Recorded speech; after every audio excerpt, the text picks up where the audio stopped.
confirming entry plus iHeartRadio info. Standard data and message rates apply. That's money to 200-200.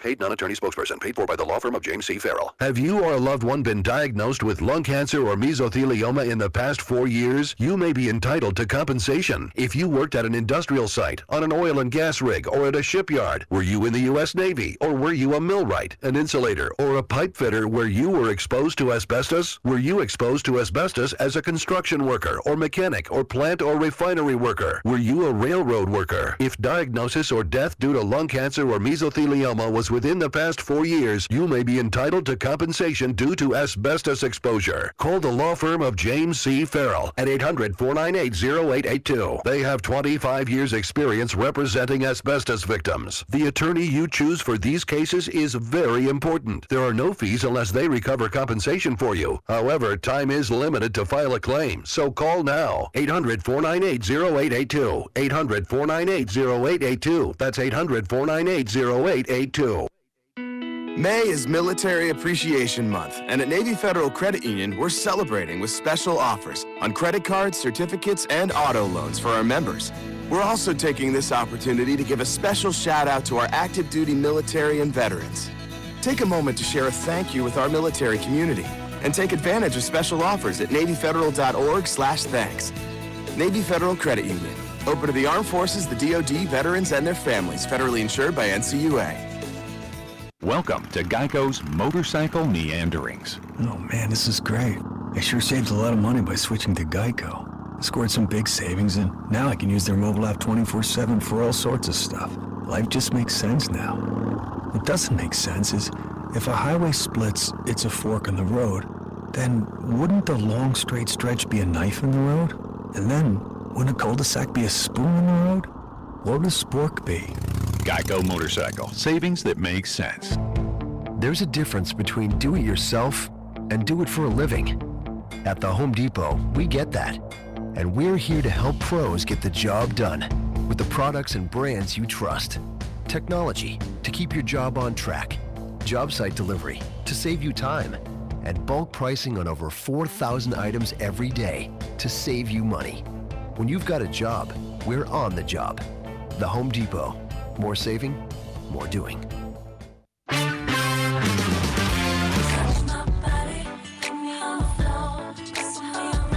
Mariah Carey is reportedly hoping to make a comeback after getting hit with a sexual harassment lawsuit and revealing that she has bipolar disorder. Radar Online reporting the singer's upcoming Las Vegas residency, The Butterfly Return, will be the start of her turning her life around. She's reportedly working on new music, going to the gym regularly. Carey has also supposedly received multiple offers from institutions that want her to be a mental health advocate. She's said to be putting all of her time and effort into her upcoming Vegas shows. The first takes place in July. Westworld will be coming back for a third season. HBO announcing that the show's been renewed. The news comes a little over a week after the premiere of its second season.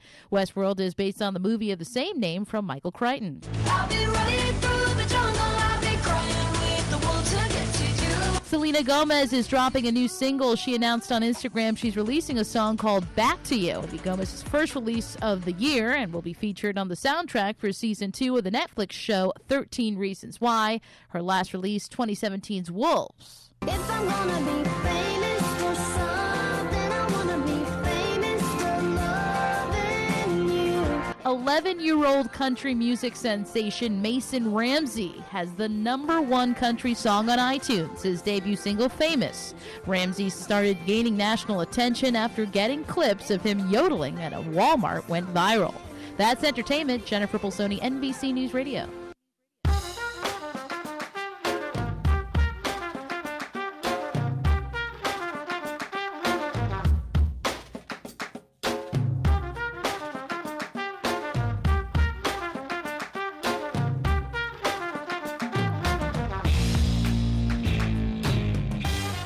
Dunc and Holder on a Thursday, May 3rd. Larry Holder, Clyde Verdun, and Dave DeCourbier here at iHeartRadio Central.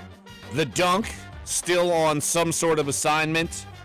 I'm wondering if he's picked out his gigantic hat. I want him to dress as a taco at the Kentucky Derby. Just really get weird. or like a hot dog? I think a hot dog would go a lot further, as long as you don't go as a banana. I just think that seems just really weird. He should go as a carrot. Yes, he should go as a carrot. Well, since you have kids, you might as well just go as the Veggie Tail, so just call it a day. You could do that. I just want to see the horse try to bite him. And then you would play the bite sounder and ruin my nightmares through that. But, of course, Jeff, there it is. On assignment, tough gig at the Kentucky Derby. He will join us around 11:30, give us the lay of the land as we're heading up to the races. Of course, they have other races on Friday, big stakes races in the Oaks. I know that's the huge one on Friday. And, of course, Saturday, first leg of the Triple Crown, the Kentucky Derby. We'll talk with Jeff about that. We will also talk with him about Pelicans Warriors. Kind of stayed away from that yesterday with him, just in case. Honestly, I wasn't even sure if he was able to watch it because it started so late and he was so swamped up there. But we'll get his thoughts as Pelicans Warriors Game 3. Don't forget, tomorrow night, a little earlier for you, 7 o'clock tip. Of course, you can listen to that on our sister station, 99.5 FMWRNO. We're also going to be talking a little bit about, you guessed it, you can't get rid of it, the NFL draft, but we're talking about a little bit of the aftermath. I have a piece that's coming up on NOLA.com very shortly on the rest of the division. It's like we've talked about the Saints a lot, but what has the rest of the division done to try to get better? We're going to talk with Joe Person. He covers the Panthers for the Charlotte Observer. He's been on our show for plenty of times. Glad he's going to be able to jump back on the show and talk about the Panthers. And look, we'll take your phone calls as well. 504-260-1280 is the number to get involved. And Clyde, as far as other teams in the NFC, and it's when I'm putting together kind of my outlook of what they've done, and when you stack the 4 draft classes up against each other, of course, Tampa, Atlanta, Carolina, and the Saints, and you kind of scale them up and down,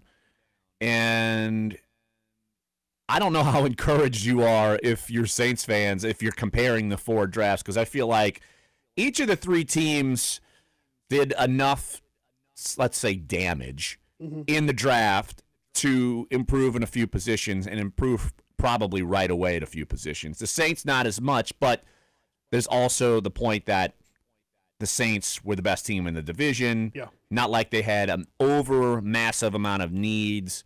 And you could look at, say, Tampa's draft and say, wow, all right, I think they improved in a few places. But they needed to. They had to. Right, they needed to do that. And they've made some mass movement on their defensive line, not just with the draft pick, but in free agency as well. I think Atlanta got a little bit better. I think Carolina got a little bit better. Do I think the Saints got better? Yes, because I think the Marcus Davenport pick, people want to pan it, and that sounds like every draft pundit in America outside of maybe Andy Benoit from MMQB. Yeah. He gave the draft a B+, but everyone else, I read I forgot which post it was. It was from Football Outsiders. They got 10 grades from NFL writers, draft experts, compiled them all together and made GPAs for the Saints, and I'm pretty sure the Saints were either 31 or 32. Oh boy. on the list. They weren't the valedictorians according to Football Outsiders GPA. But look, we've talked about this many, many times already last week and in the aftermath that I feel like that pick is what they needed to do. You feel like that pick is what they needed to do. Go get Marcus Davenport. They needed a pass rusher. They've been balking at that for years and years and years in the draft. The last one they drafted was Cam Jordan in the first round. If you want to go get a bona fide pass rusher, you do it in the first round, and that's what they did. So, it's something that, and we'll dive a little deeper into each class as we go throughout the show. And I just feel like the Saints, they did what they had to do. Is it overly impressive today? No. Could it be impressive in a year from now or 2 years from now? Possibly. But I also feel like, and Clyde, we've talked about this on the show as well, I also feel like they weren't just going after project after project after project with their draft. Now, do I feel like one pick is a project? There's no question about that. Yeah. the Rick Leonard, Paul Leonard, whatever you want to call him. Rick Leonard. Yes, I don't know why I called him Paul. Who knows? Whatever. Maybe Paul Leonard is his brother. I have no idea. Maybe but so. Could he pan out? Sure. But the other picks, I feel like they're bringing in competition at defensive back. When I went and looked at the depth chart, and I almost feel like I've been clouded by, okay, they got Patrick Robinson, and they've got Marshawn Lattimore, and Ken Crawley's there. You also have P.J. Williams, but look, you look at the rest of the depth chart, and honestly, you look at P.J. Williams too, that you needed some competition there. Yeah. You needed to bring in some competition, some young bodies, see what they can offer. And then also with Natrell Jamerson, his diversity in playing safety and corner, they really need some safety help. I don't think you want to have Chris Banjo playing on defense. He's a special team stalwart, but I don't think you want him playing on defense if you don't have to. And then Kurt Coleman's not your long-term answer forever.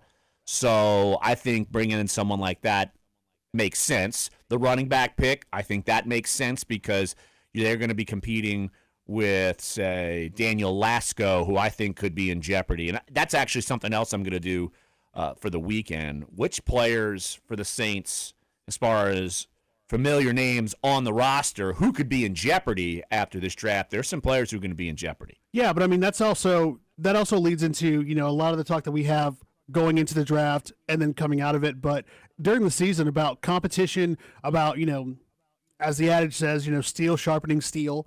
You want the best players out there. You want to have guys out there that you feel, regardless of where they are on the totem pole on the roster, that they can come in and be an impact player in case something happens. Because I think contingency plans in the NFL aren't nearly talked about enough. Because if we didn't see the best contingency plan in the NFL workout last year for the Philadelphia Eagles, I don't know what else to call it. Having Nick Foles in that role, coming in for Carson Wentz, who injured his knee. But yeah, I think if we're talking about the NFC South and some of the picks that we saw from all three of the teams in the Falcons, Panthers, and Bucks, the one thing I saw, or the one thing I felt gathered from all three, was what can we do to recruit and draft guys that will help us topple the Saints.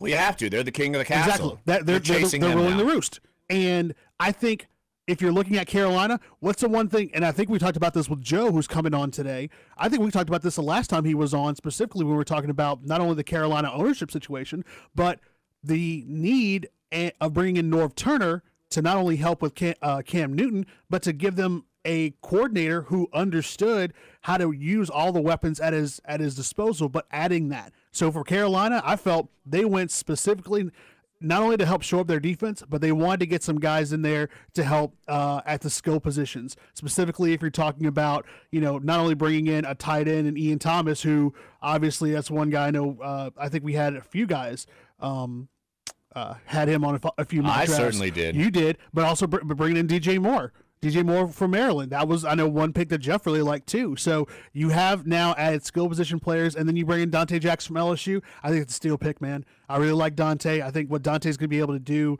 under in an NFL defense is going to be amazing. If you're Tampa Bay at this point is just trying to get from out of the cellar.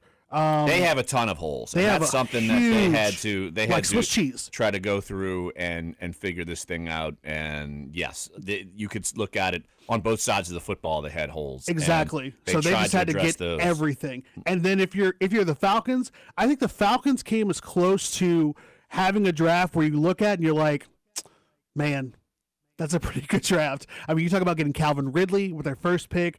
I mean, to get Senat, Ito Smith, Russell Gage.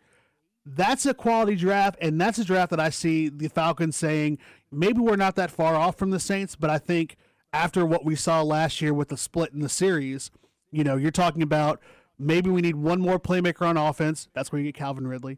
And then with a player like, Isaiah Oliver or Senat or in that, with what you already have, you can bring in a couple more pieces like that, and you're just looking at trying to shore up that defense. I think Atlanta, of the three, in my opinion, had the best draft and the closest draft to me to say it's going to be another year where Falcons Saints, both of those games, are going to be the deciding factors in the NFC South and who wins it. And I don't think going into it we would have thought otherwise, really. It would have had to take something drastic for both Carolina and Tampa Bay to move up heavily and get a player that we wouldn't have necessarily thought them getting, or not using all their picks to say, okay, well, maybe Carolina or Tampa Bay had a better draft. But it's Falcons Saints. That's the way it's been in the division for a while, and that's the way you can see it going for years to come. Well, I'm not sure you can discount Carolina quite yet. I mean, they have won a few division titles, and they stopped the streak of a different team winning the division each year. They did finish second. The Saints swept them, won 3 in a row, and you're wondering, and going by their draft, like I said, we'll dive into the draft with their draft with Joe Person in about 15 minutes, but they made some moves because there's some probable uncertainty at linebacker for them, and you could see through the draft why they went that route. So we'll talk with Joe Person about that. So, all right, let's take a break right here on the show. If you want to get involved,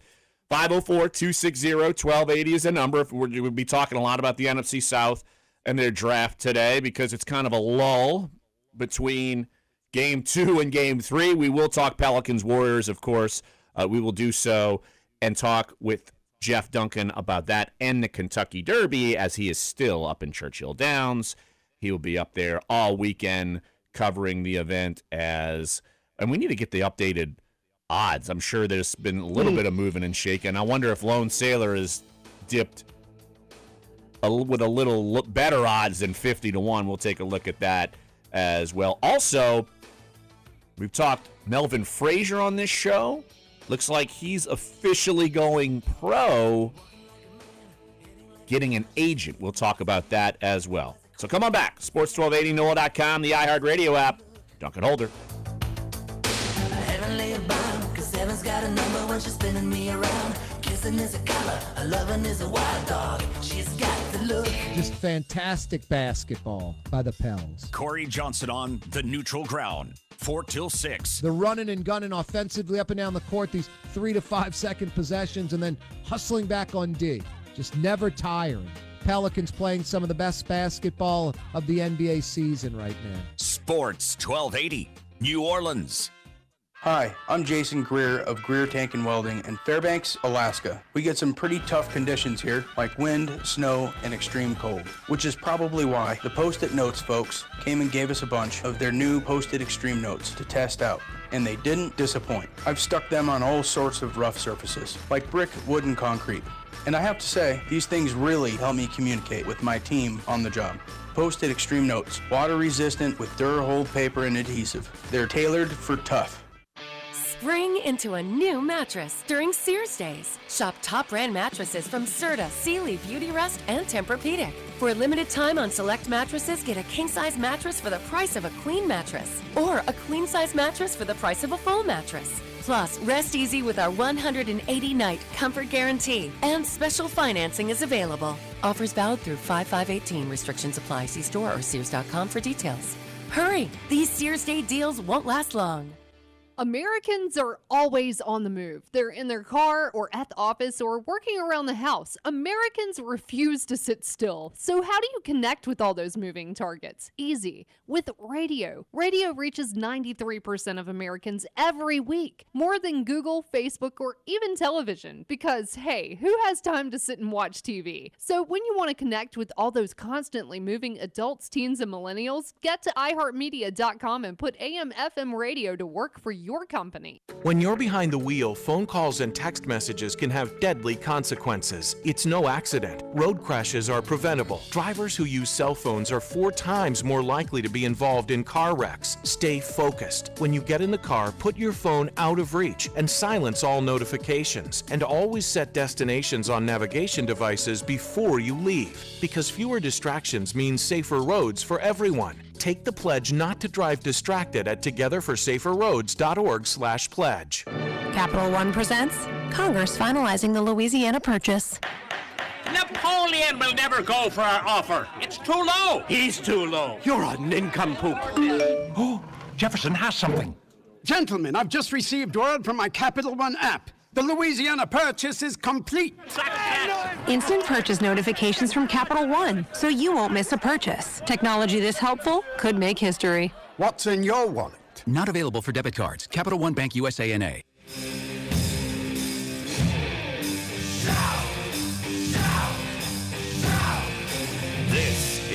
Dunc and Holder on Sports 1280, New Orleans. Welcome back to the show. 504-260-1280 is the number that you want to get involved. We're going to be talking a little NFC South landscape today throughout much of the show. Of course, the Saints have their draft class. Everyone has their draft class in the books. And, if you go to NOLA.com right now, I have my piece up on the NFC South, kind of the landscape outside of the draft. And do I think every team improved? Yes, I do. To varying degrees, though. But there's also teams who didn't need to improve as much, a la the Saints. We knew they didn't have to go out and have an all-star lineup draft like they ended up with last year. And yet, say a team like Tampa, you figure they needed all the help they can get, but they were very active in free agency.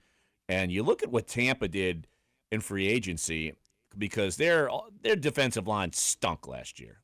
Outside of Gerald McCoy, he can't do it by himself. No. And their pass rush was the pits of hell last year. They were the worst in the NFL. 22 total sacks, dead last in the NFL. So here's what they did. They went out and got Jason Pierre-Paul. They went and got Vinny Curry, and then they drafted Vita Vea, and now you've got a formidable front four. And what they did after that, they go out and get Ronald Jones. And here's the interesting thing. I think even some people down here took a sigh of relief because at 38, they could have easily taken Darius Geis. Yeah. And I know actually our good buddy Chris Gordy, he's been hyperventilating about that for months. The last place he wanted Darius Geis to go was to Tampa because he wasn't going to be going to Carolina because they got Christian McCaffrey. He wasn't going to be going to Atlanta because they got the two-headed monster there. But Tampa was wide open. Doug Martin's gone. Their number one running back on the depth chart right now would be Jacquez Rodgers. Rodgers, yeah. And no. So that's why they needed to go get a running back, and then they got Ronald Jones, so out of USC. I think he comes in, and he's probably going to win the starting job right away. So at least I will say this, though. At least it's not Darius Geis, because I'm convinced still that he's going to be a monster in the NFL, regardless of where he got drafted. Honestly. And we're saying that, and the Saints are still going to have to face Darius Geis anyway as a member of the Redskins. But you don't face him every year, twice a year. But you're right. That's a huge difference, is that you don't have to face him twice a year. And I think that's, we talked about it a lot. I think in the days after the draft, when no LSU players went in that first round, it was, well, there was talk of this could possibly happen, but what's going on with Darius Geis? And then as soon as Dante got picked, it was an open flood of just LSU player, all throughout the rest of the later rounds, to where the Saints got one, the Falcons got one. No, the Saints really didn't. That was just a dream. That was really just a dream. Happen. They didn't get Will Clapp with the last pick in the seventh round. That's not real. Oh man, then someone needs to shake and wake all of us up. Hey everybody, I don't know if you know this, but they did it so they don't have to draft one till 2028. Law of Averages says that's pretty good, though. I mean, or 2026. Yeah, 2026 at least, because I mean, you gotta figure in leap years and stuff like that. Obviously, every 8 years you can do it. Yeah, but you're right. Luckily, a team like Tampa Bay didn't take Darius Geis, because you're right. He's gonna have a very productive NFL career. It's gonna be interesting to see how that meshes in Washington with a new quarterback and with some of the pieces they have there.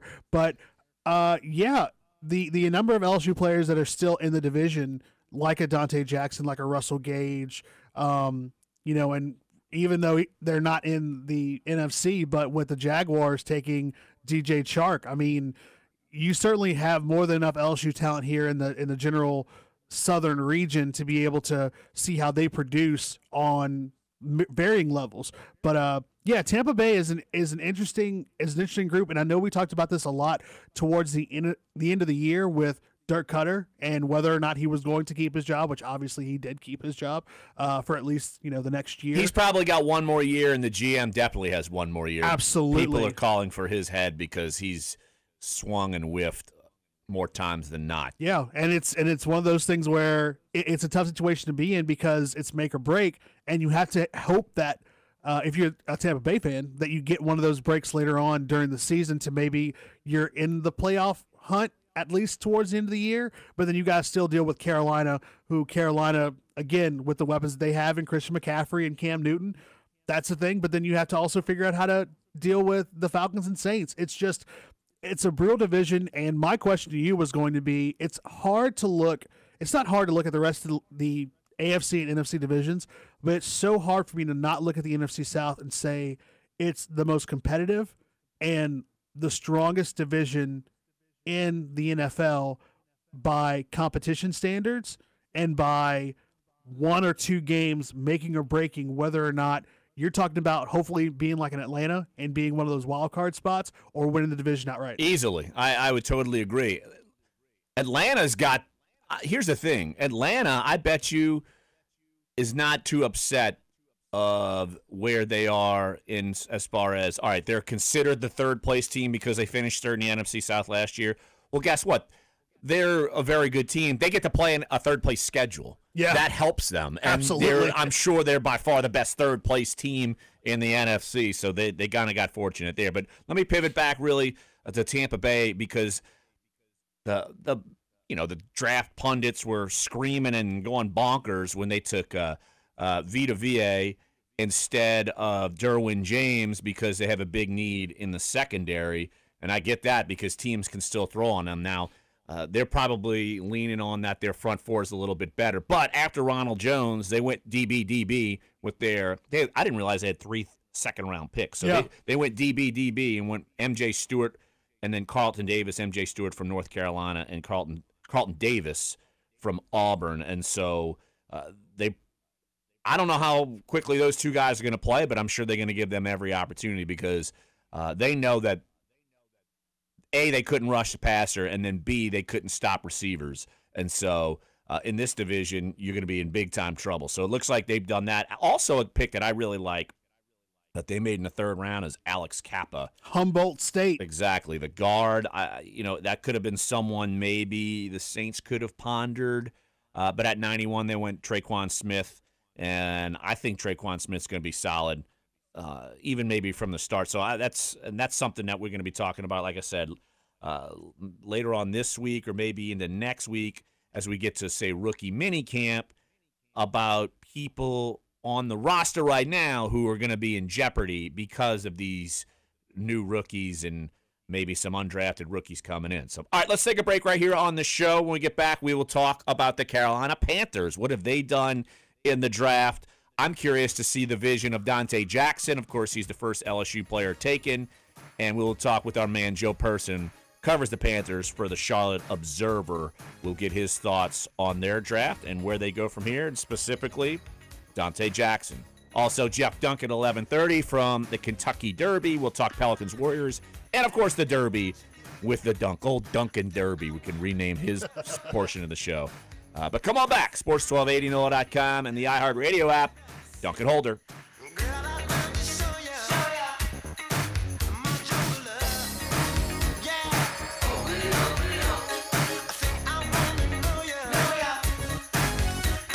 Your forecast on Sports 1280, New Orleans. This report is brought to you by Dornax Food Center. From the Fox 8 Weather Center, I'm meteorologist Bruce Katz. Today, temperatures well into the mid to upper 80s. Going to be a warm day with mostly sunny skies. Tonight, overnight lows in the mid-60s north to near 70 south. It looks like Friday, another dry day tomorrow. High temperature 89 to near 90. Saturday, a slight rain chance coming in at 30%. Sunday at 20%. So just a few showers for the weekend. Not a washout, but high temperatures stay warm in the mid-80s with overnight lows in the 60s to near 70. From the Fox 8 Weather Center, I'm meteorologist Bruce Katz with your Weather Authority forecast. Horse racing fans, the big horse race is this Saturday, May 5th. If you're having for a watch party, stop by Dornax Food Center for delicious party trays, prime meats for the grill, and everything you need for those tasty mint juleps. Dornax Food Center, 710 Veterans in Metairie. Moms have a superpower we like to call Mom Magic. Mom Magic. And now, Navy Federal Credit Union has a way to help moms get even more with the More Rewards American Express card. Works like magic. With triple points on groceries, moms can turn a year's worth of trips to the supermarket into a trip to Hawaii. Super-powered rewards. Visit NavyFederal.org to sign up now. Open to everyone in the armed forces, the DoD, veterans, and their families. Federally insured by NCUA. American Express is a registered service mark of American Express used by Navy Federal under license. Spring into a Mattress during Sears Days. Shop top brand mattresses from Serta, Sealy, Beauty Rest, and Tempur-Pedic. For a limited time on select mattresses, get a king-size mattress for the price of a queen mattress, or a queen-size mattress for the price of a full mattress. Plus, rest easy with our 180-night comfort guarantee, and special financing is available. Offers valid through 5/5/18. Restrictions apply. See store or Sears.com for details. Hurry! These Sears Day deals won't last long. Hi, Eric Ashwood, celebrity chef Scott Craig of Katie's. Scott, you have to be excited about Katie's expanded second floor seating and private dining rooms. Yeah, but how about my vast local sports knowledge? You know sports, but shouldn't we be talking about your award-winning Sunday brunch? I'd rather talk about the Saints and the Pels. How about your award-winning pizza or daily specials? How about them Saints? I admit you have a great take on local sports, but what about Katie's award-winning menu? Okay, folks, I invite you to dine at Katie's. Eric and I don't have to brag about the food at Katie's. The food speaks for itself. Katie's open 7 days a week in the heart of Mid-City at 3701 Opperville. Question. When you walk into the boardrooms of the most successful companies here in Louisiana, who do you meet? Answer. Men and women who played high school sports. Education-based high school sports give us more than athletes we can root for. They give us leaders we can depend on. Question. So where will we find tomorrow's leaders? Answer. High school sports. This message presented by the Louisiana High School Athletic Association and the Louisiana High School Athletic Directors Association. Our All-Stars bring you the inside knowledge for your home teams. Sports 1280, New Orleans. Let's head up to Charlotte. Talk with our buddy Joe Person from the Charlotte Observer. Covers the Panthers, one of the best in the business. And I would say a good buddy of mine, and his other good buddy of his is an empty chair today, Jeff Duncan, on quote-unquote assignment at the Kentucky Derby. Joe, you've known Jeff long enough. I'm sure you're stunned that Jeff pulled off the old, I got to go cover the Kentucky Derby again maneuver for his job. Yeah, poor Jeff. The only equivalent I might say is there is a PGA golf event this week in Charlotte within walking distance of where I live in Charlotte. And I went out there yesterday thinking I was just going to write about Ron Rivera and Greg Olson playing in the Pro-Am. But, of course, this being the off-season of unrest with the Panthers, I ended up having to deal with an assistant coach resigning abruptly under weird circumstances. So I hope Jeff enjoys trip down. Yeah, so what happened with the assistant coach? I saw it just suddenly happened. Do you have any kind of intel or what happened there? Well, still developing. Ron, as I said, Ron Rivera was out at the course yesterday, so I did speak with him afterwards, and he didn't want to say much about it other than to say it was a, quote, complicated situation, which certainly suggested it was not performance-related. This is a guy, the secondary coach named Curtis Fuller, and so, yeah, that's a story we're still working on. But after we put our story out, the Panthers put out like a 2-paragraph statement saying that he had resigned and nothing further. So it's been one of those off seasons, man, for the Panthers. I am sure the fan base, I know the fan base is ready to kind of move on and get the new owner in here and, kind of take a clean slate and try to play some football games at some point. Yep. Joe Person of the Charlotte Observer joining us right here on Dunc and Holder. Of course, first-round pick, DJ Moore. That makes sense, of course, a new weapon. We'll get to him in a second. But the first LSU player to come off the board, I would have never thought that a year ago. But Dante Jackson goes to Carolina. What's kind of the vision they see for Dante Jackson? And he really kind of made his name after the season was over, running well and working out well, both at the Combine and at a senior day. Yeah, I mean, they wanted to get more speed on the field. Offensively with DJ Moore, and then, as you said, with Dante, very, very fast kid. As you know, he ran track at LSU as a member of an SEC winning 4x1 relay team. Ran 4.32 at the 40, which was tied for the fastest time of anyone. And, the knock on him is his size. I mean, it feels like he fits best in the slot at 5'10" and 180 pounds. Talking to some people, they made a good point that this is a kid who, because of track, has never really had a full off-season of football game. And is there any room for growth, and strength, adding strength on his frame? That's the question. He's rather, if you've been around him, I know. Hey, Joe, let me cut you off here. Let's try to get a better connection here because you're kind of going in and out. And I know our listeners want to hear about Dante Jackson. Let's get we'll give him a call back here in a second. So, Dave, you want to go to break and try to reconnect? Is that what you want to do? Yeah, let's do that real quick. All right, let's do that. We'll try to get Joe back because certainly we want to hear about what they have to do with Dante Jackson and, of course, the rest of their draft class with Joe Person. So we'll try to get him back here, and we'll come back. Sports 1280, NOLA.com, the iHeartRadio app, Dunc and Holder.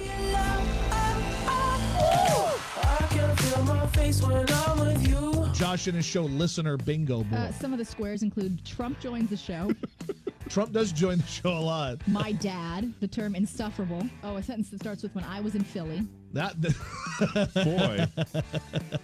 This guy really pays attention to the show. Josh Innes, mornings 6 to 10 on Sports 1280. When you're behind the wheel, fiddling with the radio or looking for the perfect playlist on your phone can have deadly consequences. It's no accident. Road crashes are preventable, and any action that distracts you from driving is dangerous. Nearly 300,000 pedestrians die in traffic collisions worldwide every year. Stay focused as a driver, especially at night. That's when most pedestrian fatalities occur. Don't let radios or cell phones take your attention away from the road. Take the pledge to be alert and aware at togetherforsaferroads.org/pledge. If you're thinking it or doing it, there's an iHeartRadio playlist for it, and you can try it for free right now. iHeartRadio's created a playlist perfect for any mood, activity, or moment in your life. Suddenly, you're the emergency DJ at your friend's house. We got you. There are thousands of iHeartRadio playlists. Find the one perfect for your moment. Road trip, love songs, or maybe you need that workout push. There's a free playlist for that. Try it now. All your favorite music, all your favorite stations, all free. iHeartRadio. Capital One presents Congress finalizing the Louisiana Purchase. Napoleon will never go for our offer. It's too low. He's too low. You're a nincompoop. Oh, Jefferson has something. Gentlemen, I've just received word from my Capital One app. The Louisiana Purchase is complete. Instant purchase notifications from Capital One, so you won't miss a purchase. Technology this helpful could make history. What's in your wallet? Not available for debit cards. Capital One Bank USA N.A. At Massage Envy, Mom deserves more. More choices, more flexibility. Purchase $125 in gift cards for Mother's Day and Mom gets a 60-minute facial service for free. See locations for details. Offer ends May 13th, 2018. Voucher valid until August 11th, 2018.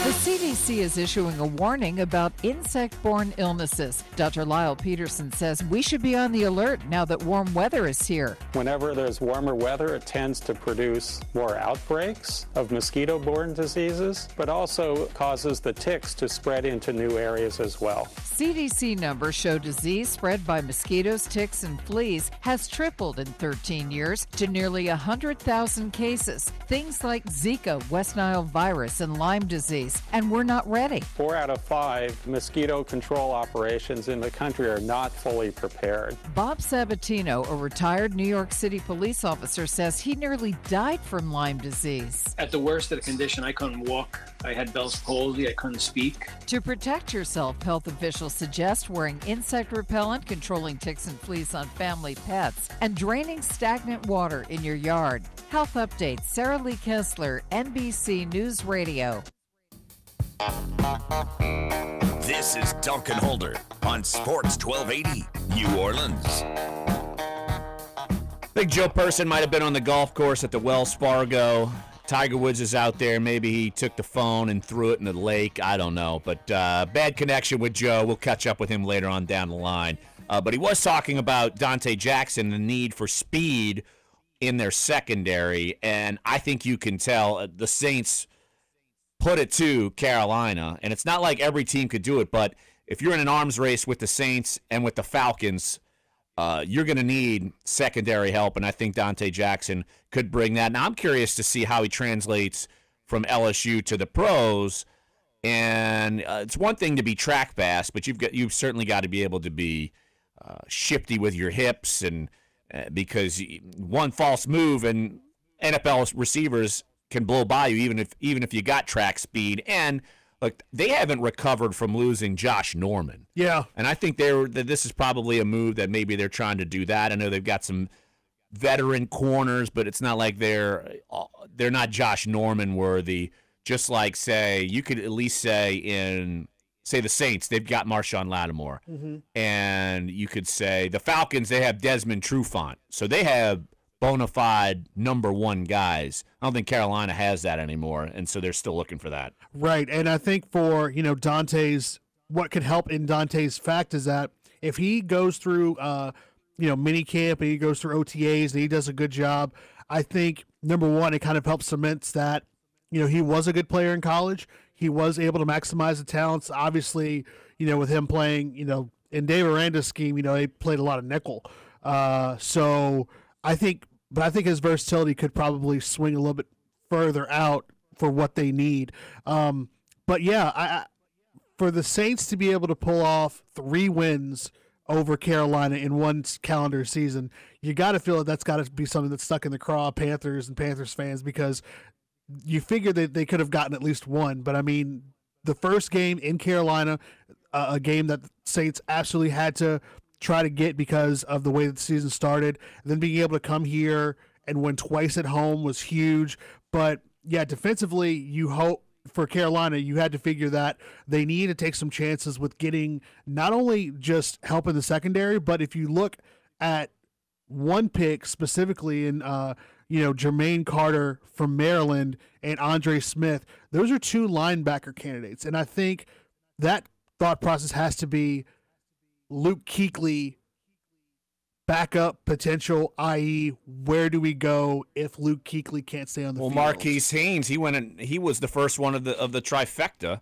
And you look at not just Kuechly, because he's coming off of a shoulder surgery, yes, and of course he's had several concussions and one we've seen where it was brutal. Mm-hmm. And you also look at Thomas Davis, who he's 35 and he's suspended for the first 4 games of the year. Also that. So you need to have some bodies in there. And that's probably one of the motivating facts. Also, we've talked about, they also went and got Rashawn Golden. I'm assuming he could play corner or safety. They're going to probably look at him more maybe safety. But the Ian Thomas pick, that's basically your potential future at tight end. Greg Olsen signed a 2-year extension.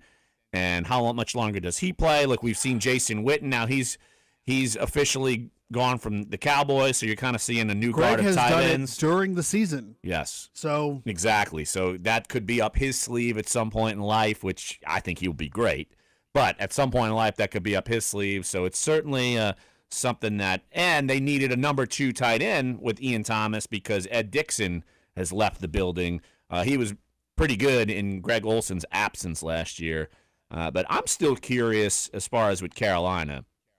I know they've got Christian McCaffrey, but and he was a highly lauded draft prospect coming out. He did not live up to the expectations. He did not live up, at least in year 1. He did not live up to Leonard Fournette. He did not live up to Kamara. He did not live up to Kareem Hunt.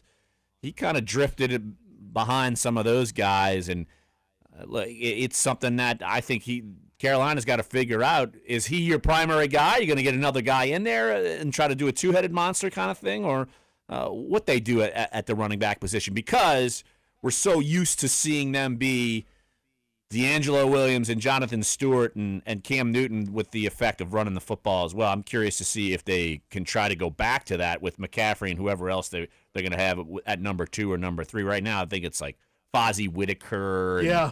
And so no one that really kind of jumps off the map at you. And honestly, I think coming out of Stanford, I feel that Carolina missed an opportunity to use him and utilize his talents in a way that I feel like the Saints did a much better job of utilizing Alvin Kamara's talents. Now, granted, I think that Alvin Kamara is a little bit more of a complete back than what we thought he was going to be coming out of college. Agreed. He's definitely more complete back than we thought. But also, you take into account Ingram is a complete back. Yeah. Not as good as a receiver, but still, they could help you. Yes. In both phases of the offense. Complementary in being able to have comparing and contrasting talents. But for Carolina didn't have that, and I think there were flashes of brilliance for Christian McCaffrey last year. I think last year he had some moments where I think he dazzled pretty well, but for the most part, he didn't have another running back in the stable in Carolina to help kind of offset and maybe take off some of the pressure of what he was going to have to do as a whole. And I think if Carolina wants to be able to use him in a more striking and strong way to really, have NFL defenses figure out how to cover him, then you're probably going to need to get a back like a Mark Ingram or Mark Ingram-like in your coffers, because I don't think Christian McCaffrey can be that guy for you. You've got Fozzie Whitaker and who's it? Cameron Artis-Payne are the three backs. Out of Auburn? Out of Auburn. Yep. Yeah, so those are the three backs, kind of 1, 2, 3. So it's not exactly a daunting group. No. Honestly, it's just not. No, but I also don't think he was brought in to be that type of guy anyway, because of what you saw him do. Well, you're taking him at the 8th pick. You're taking him to be your primary guy. I mean, look, Adrian Peterson was taken at the 7th spot. Leonard Fournette was taken at 4. You're taking in the top 10. You're coming in to be the guy. You're not coming in to be a complimentary guy. Well, would you say that, a type of player like Saquon Barkley he's going to be the guy. He's going to be the guy. No doubt. But I see him as a guy differently in terms of his running style, but also I see him as a little bit more complete of a runner, and then someone who will probably get better in an NFL offense as a receiver. I see Christian McCaffrey as a much better receiver than I do his running style and how he has to run through the tackles and things like that. Just because of the way that they utilized him at Stanford was not necessarily as a scat back, but mostly as a mismatch nightmare for college defenses trying to figure out how they cover him, because if you try to put a defensive back on him, he'll just run them over. Then you tried to put like a linebacker on him, and he's going to run right past them. So I think that was more of his skill set to that. Yeah, let's get Joe back on the phone here. Joe, I joked, and I'm not even joking. I think Tiger Woods maybe got your phone and threw it if you're still out at the golf course at the PGA event, since he skipped our tournament down here, but he's playing yours, Joe. Playing yours. Charlotte is the place to be this week, man. Phil Mickelson was playing yesterday, was on with that. By the way, can you hear me? Radio interviews work a lot better when you can actually hear the call. That's a little better this time. It's a little better this time, yeah. Okay. Yeah. Well, I think I was telling you about how fast Dante Jackson. Yes.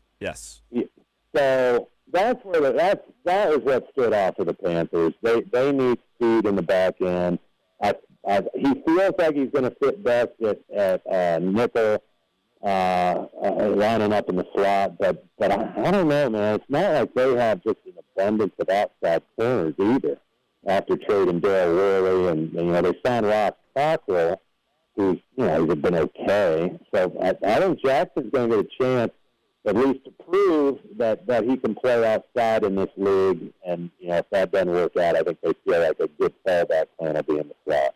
What about DJ Moore? Look, I think if the Saints were going to stay put at 27, I think that was someone maybe they would have pondered. Of course, he goes to the Panthers at 24, and after Kelvin Benjamin's gone, and you could use some receiving weapons. I mean, this pick makes a lot of sense, right? I think so. I was a big DJ Moore fan. I tell this story. It's kind of a stupid story, but he and I were seated next to each other going to the combine.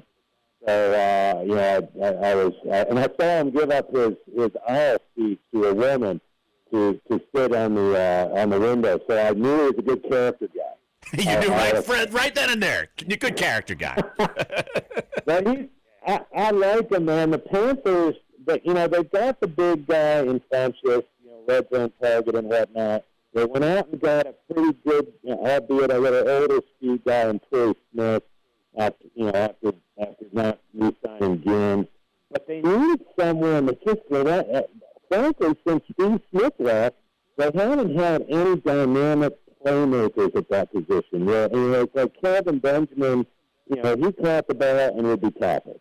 And it helps that a lot of times he caught it in the end zone on fade routes, but they needed to shift these. Marty Honey called DJ Moore kind of a running back after the catch, and I think that is right on the money. He first of all, it's not like he's tiny. He's 6 foot, strong guy. He's got it may not be Ted Ginn speed, but he's not slow. And I think I just think I'm of the mindset when as long as Cam Newton is healthy and what should be the prime of his career, you better keep throwing weapons around him and kind of worry about the other positions later. Joe Person of the Charlotte Observer joining us right here on Dunc and Holder. Joe, I look at all those linebackers that got drafted. How much of that is a concern with Thomas Davis's age and being suspended, Luke Kuechly's concussion injury history? What do you make of the mass linebacker haul for the Panthers? Well, the one guy was listed as and was an outside linebacker at Ole Miss, Marquise Haynes. But he's an edge rusher. I don't think he's going to be a linebacker for the Panthers. They view him in the Mario Addison role. And then the other two guys you're referencing, Jermaine Carter out of Maryland, and then the 7th-round pick, Andre Smith, here out of North Carolina, they're 5th and 7th-round guys. It feels like kind of, building for the future and special teams type guys. I didn't make much of it in terms of.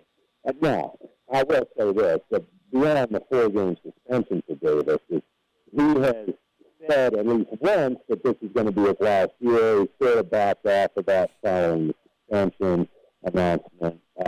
So I don't think it's a bad idea to go get, to add to your supply of linebackers. But they also have Shaq Thompson, first-round pick they used. First-round pick on him in 15, and they need him to kind of take the next step in his career. And part of that's getting him on the field more.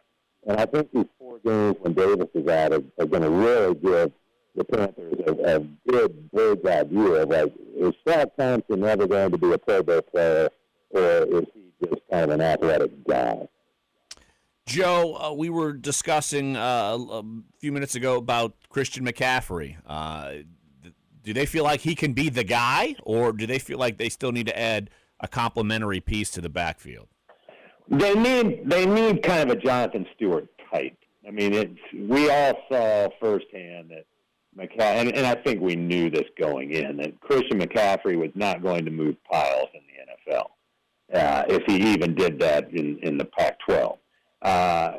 Dynamic runner, all that. Although I'd like to see him make a few more big plays, and interestingly, I think Norv Turner is going to. We've been writing a lot about how Norv Turner is going to impact Cam Newton. I think I'm interested to see what Norv does with McCaffrey, because I think he's got the history with Darren Sproles. This is not new territory for Norv. I think he may end up using him a little bit more creatively than Mike Shula. But to your point, right now the only guy they have that's sort of a physical between the tackles guy is Cameron Artis-Payne, who's sort of just been waiting in the wings for 3 years and not done a whole lot with the limited reps that he's gotten. I think that's a position they're gonna have to address still, whether that's via trade or picking up somebody in August. When the first or last round of cuts come. I'm just not sure I'd go into the season if I'm Norv Turner and Ron Rivera with Cameron Artis-Payne being the physical complement to Christian McCaffrey. Hey, Joe, one of the things that I think you talked about before when we had you on initially was, we talked about the draft. We talked about a lot of things that the Panthers have done so far on the field, but it seems like there's so much swirling around the organization as a whole that is all off the field. How much of that has been a struggle to deal with for them in terms of trying to get this team, again, a playoff team from last year, to try to make the team better when they've had so many things going on with ownership and so many other off-the-field things that have seemed to pop up? I don't think. Well, first of all, I don't think the players care all that much. It's interesting to me. The dynamic would be like with guys like Marty Herney and Ron Rivera, with this uncertainty of who's going to be the next owner. But Jerry Richardson kind of took care of that for these guys. He extended both of them, in the last 6 months. So I think they're both under contract through like 2020. I think that's the number. And so, Ben Navarro or David Tepper or whoever buys this team could very well come in, and especially if the Panthers go like 7-9, and say, I've seen enough of this, I want my own people. But at least Marty Herney and Ron Rivera are going to walk away with fly away with a golden parachute. So I don't know that uncertainty has really impacted the day-to-day stuff over there. All the scouts were pretty much intact, and there wasn't like there have been any changes yet. So I think there's a lot of uncertainty in the front office, but I don't know that it's bled its way down to the locker room even a little bit. Joe Person of the Charlotte Observer covers the Panthers. Hey, Joe, appreciate you jumping back on through some technical difficulties, but I appreciate the effort, buddy. Yeah, man, sorry about that. You guys have a good weekend. All right, bud. Good talking to you. Joe Person of the Charlotte Observer. He's got his finger on the pulse up in Carolina. And I feel like the most interesting part we could talk ins and outs of the rosters. Carolina's going to have their identity of their team by the time the Saints play them, because they don't play them until week 15, and then they play them the final game of the season. Crazy schedule. It's kind of like what happened last year with the Falcons. It's happening this year with the Panthers for the Saints. Well, it seems like I don't know if we should probably come and get used to that, but it seems like with the way that the schedule makers are starting to have more of these interdivisional games have implications toward the end of the season and what they can do for television primetime, it's probably something to get used to, and Carolina might end up being that team again this year. Who knows? No doubt about it. Hour number 1 is up. Hour number 2 is on the way. We will take a little look at the Falcons, what they did in relation to their team. We'll also head up to Churchill Downs, talk with Jeff Duncan about the Kentucky Derby, and, of course, we'll discuss Pelicans, Warriors. So come on back. Sports 1280, NOLA.com, the iHeartRadio app. Duncan Holder.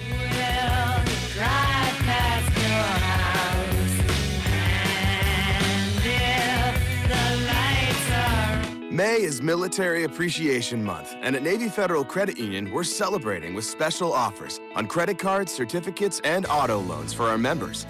We're also taking this opportunity to give a special shout out to our active duty military and veterans.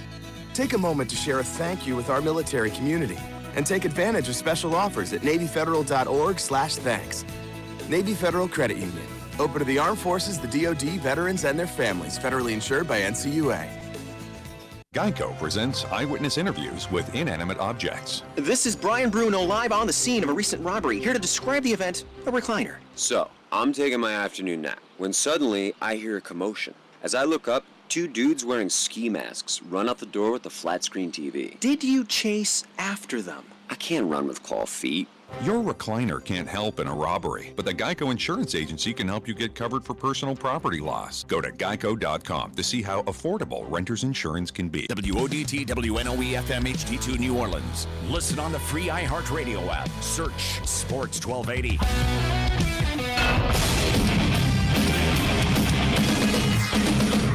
Fox Sports trending now. We begin in the NFL, where Adam Schefter and Field Yates report that Eagles starting defensive tackle Timmy Jernigan is expected to be out 4 to 6 months after undergoing back surgery last week. The Dallas Cowboys have called a press conference for 3 p.m. Eastern today, where tight end Jason Witten will officially announce his retirement. Witten retires as the Cowboys' all-time leader in receptions, receiving yards, and games played. Baseball, an MRI on Mets ace Jacob deGrom revealed no ligament damage. deGrom left last night's game against the Braves after 4 innings with a hyperextended right elbow. College football, Miami's extended head coach Mark Richt's contract through 2023. NBA playoffs Wednesday night. Joe Ingles hit 7 3-pointers in Utah's 116-108 win at Houston, tying the West semis at 1 win apiece. I'm Isaac Lowenkron. We are one more. Your shot at $1,000 now. Text the keyword BILLS to 200-200. You'll get a text confirming entry plus iHeartRadio info. Standard data and message rates apply. That's BILLS to 200-200. Paid non-attorney spokesperson. Paid for by the law firm of James C. Farrell. Have you or a loved one been diagnosed with lung cancer or mesothelioma in the past 4 years? You may be entitled to compensation. If you worked at an industrial site, on an oil and gas rig, or at a shipyard, were you in the U.S. Navy, or were you a millwright, an insulator, or a pipe fitter where you were exposed to asbestos? Were you exposed to asbestos as a construction worker, or mechanic, or plant or refinery worker? Were you a railroad worker? If diagnosis or death due to lung cancer or mesothelioma was within the past 4 years, you may be entitled to compensation due to asbestos exposure. Call the law firm of James C. Farrell at 800-498-0882. They have 25 years experience representing asbestos victims. The attorney you choose for these cases is very important. There are no fees unless they recover compensation for you. However, time is limited to file a claim, so call now. 800-498-0882. 800-498-0882. That's 800-498-0882. May is Military Appreciation Month, and at Navy Federal Credit Union, we're celebrating with special offers on credit cards, certificates, and auto loans for our members. We're also taking this opportunity to give a special shout out to our active duty military and veterans. Take a moment to share a thank you with our military community and take advantage of special offers at NavyFederal.org/thanks. Navy Federal Credit Union. Open to the Armed Forces, the DoD, veterans, and their families. Federally insured by NCUA. I don't know how else to say this, so I'll just say it. What is it, Linda? I think we should see other people. Are you breaking up with me? On a roller coaster? Well, we do have a lot of fun. Maybe we should stay together. An emotional roller coaster? Surprising. What's not surprising? How much you could save by switching to Geico. I just need a little me time. Geico. 15 minutes could save you 15% or more. Introducing free iHeartRadio playlists. Perfect for any moment. iHeartRadio's hard-working team of music lovers has hand-curated thousands of playlists to fit any mood or activity. And now we're sharing them with you for free. Need to chill? There's a playlist for that. Need your 90s hip-hop? There's a free playlist for that. Try it now. Open the free iHeartRadio app and tap the playlist tab at the bottom and start getting the most out of iHeartRadio. All your favorite music, all your favorite stations, all free. Boss, there's a photographer out here who wants to do a piece on Jimmy John's for her magazine. What kind of piece? Well, she heard about a clothing optional delivery policy and... Did you tell her the naked driver incident was a momentary misunderstanding? Yes, sir, but... Did you tell her it's our meats that are going all natural, not our drivers? Yes, sir, that's not... Did you tell her Jimmy John's is committed to serving sandwiches with only the finest all-natural ham, roast beef, salami, bacon, and real fresh turkey breast? Yes, sir, I did, sir. So she wants to photograph our sandwiches? No, sir. Actually, she wants to do a calendar. A what? A calendar. You know, the men of Jimmy John's. Dibs on January.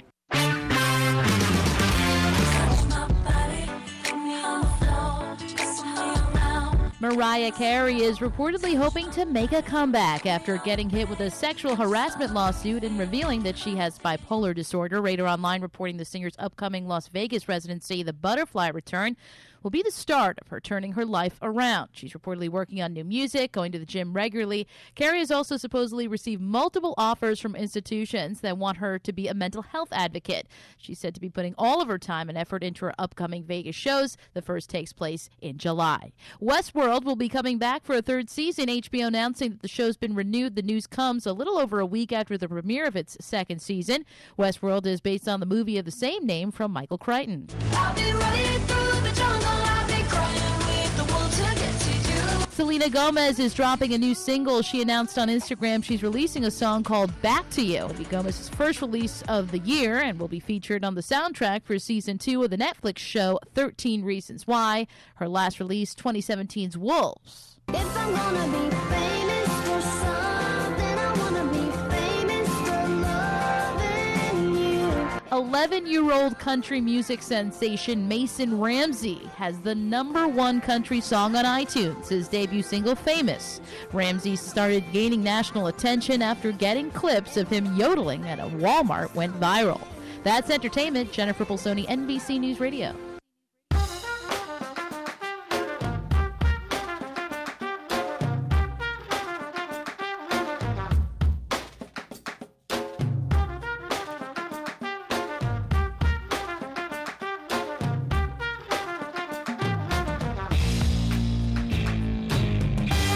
Dunc and Holder, hour number 2 on a Thursday, May 3rd. Larry Holder, Clyde Verdun, Dave DeCourbier here at iHeart Radio Central. Jeff Duncan will be joining us in about 25 minutes. He's up at Churchill Downs at the Kentucky Derby. We'll talk with him about the latest going on at the Derby. Also, Pelicans-Warriors inching up to Game 3 tomorrow night in the Western Conference semifinals. Warriors, of course, up 2 games to love. And all I know is tomorrow, Country Fried Friday. Oh, boy. After hearing the latest news that an 11-year-old boy is leading the top charts in country music. Is that what I just heard? Yeah, that's what you heard, dude. But what's the secret of this kid? What is it? I mean, I think everybody knows the story of Yodel Kid. Who the hell is Yodel Kid? He was yodeling in a Walmart. What? Got him on video, went viral. Now he's been everywhere. He's been to Coachella. He was on stage at Coachella with Boogie? Boogie Cousins? No. Remember, zero doubt, okay? Zero doubt that Boogie was not at Coachella, all right? Sure wasn't with Boogie. Pretty sure it was not with Boogie. Boogie with the Boogie. No, but obviously Yodel Kid yodeling at a Walmart because America. Obviously, how is this obviously yodeling at a Walmart? No, obviously. Because of course, well, he's not gonna yodel at a. All I do is say hi, What the? That last long day she said goodbye. Well, Lord, I thought I would cry. She do me, she do you. She's got that kind of loving. Lord, I love to hear when she comes to sweet. It sounds like country music from like the 60s. It's like Oh Brother, Where Art Thou, the soundtrack. Yes. I could do that too. Ooh, don't do that again. Please don't. Well, no. Don't do that again. No. When that boy turns 14 and his voice starts cracking, it'll be a natural yodel.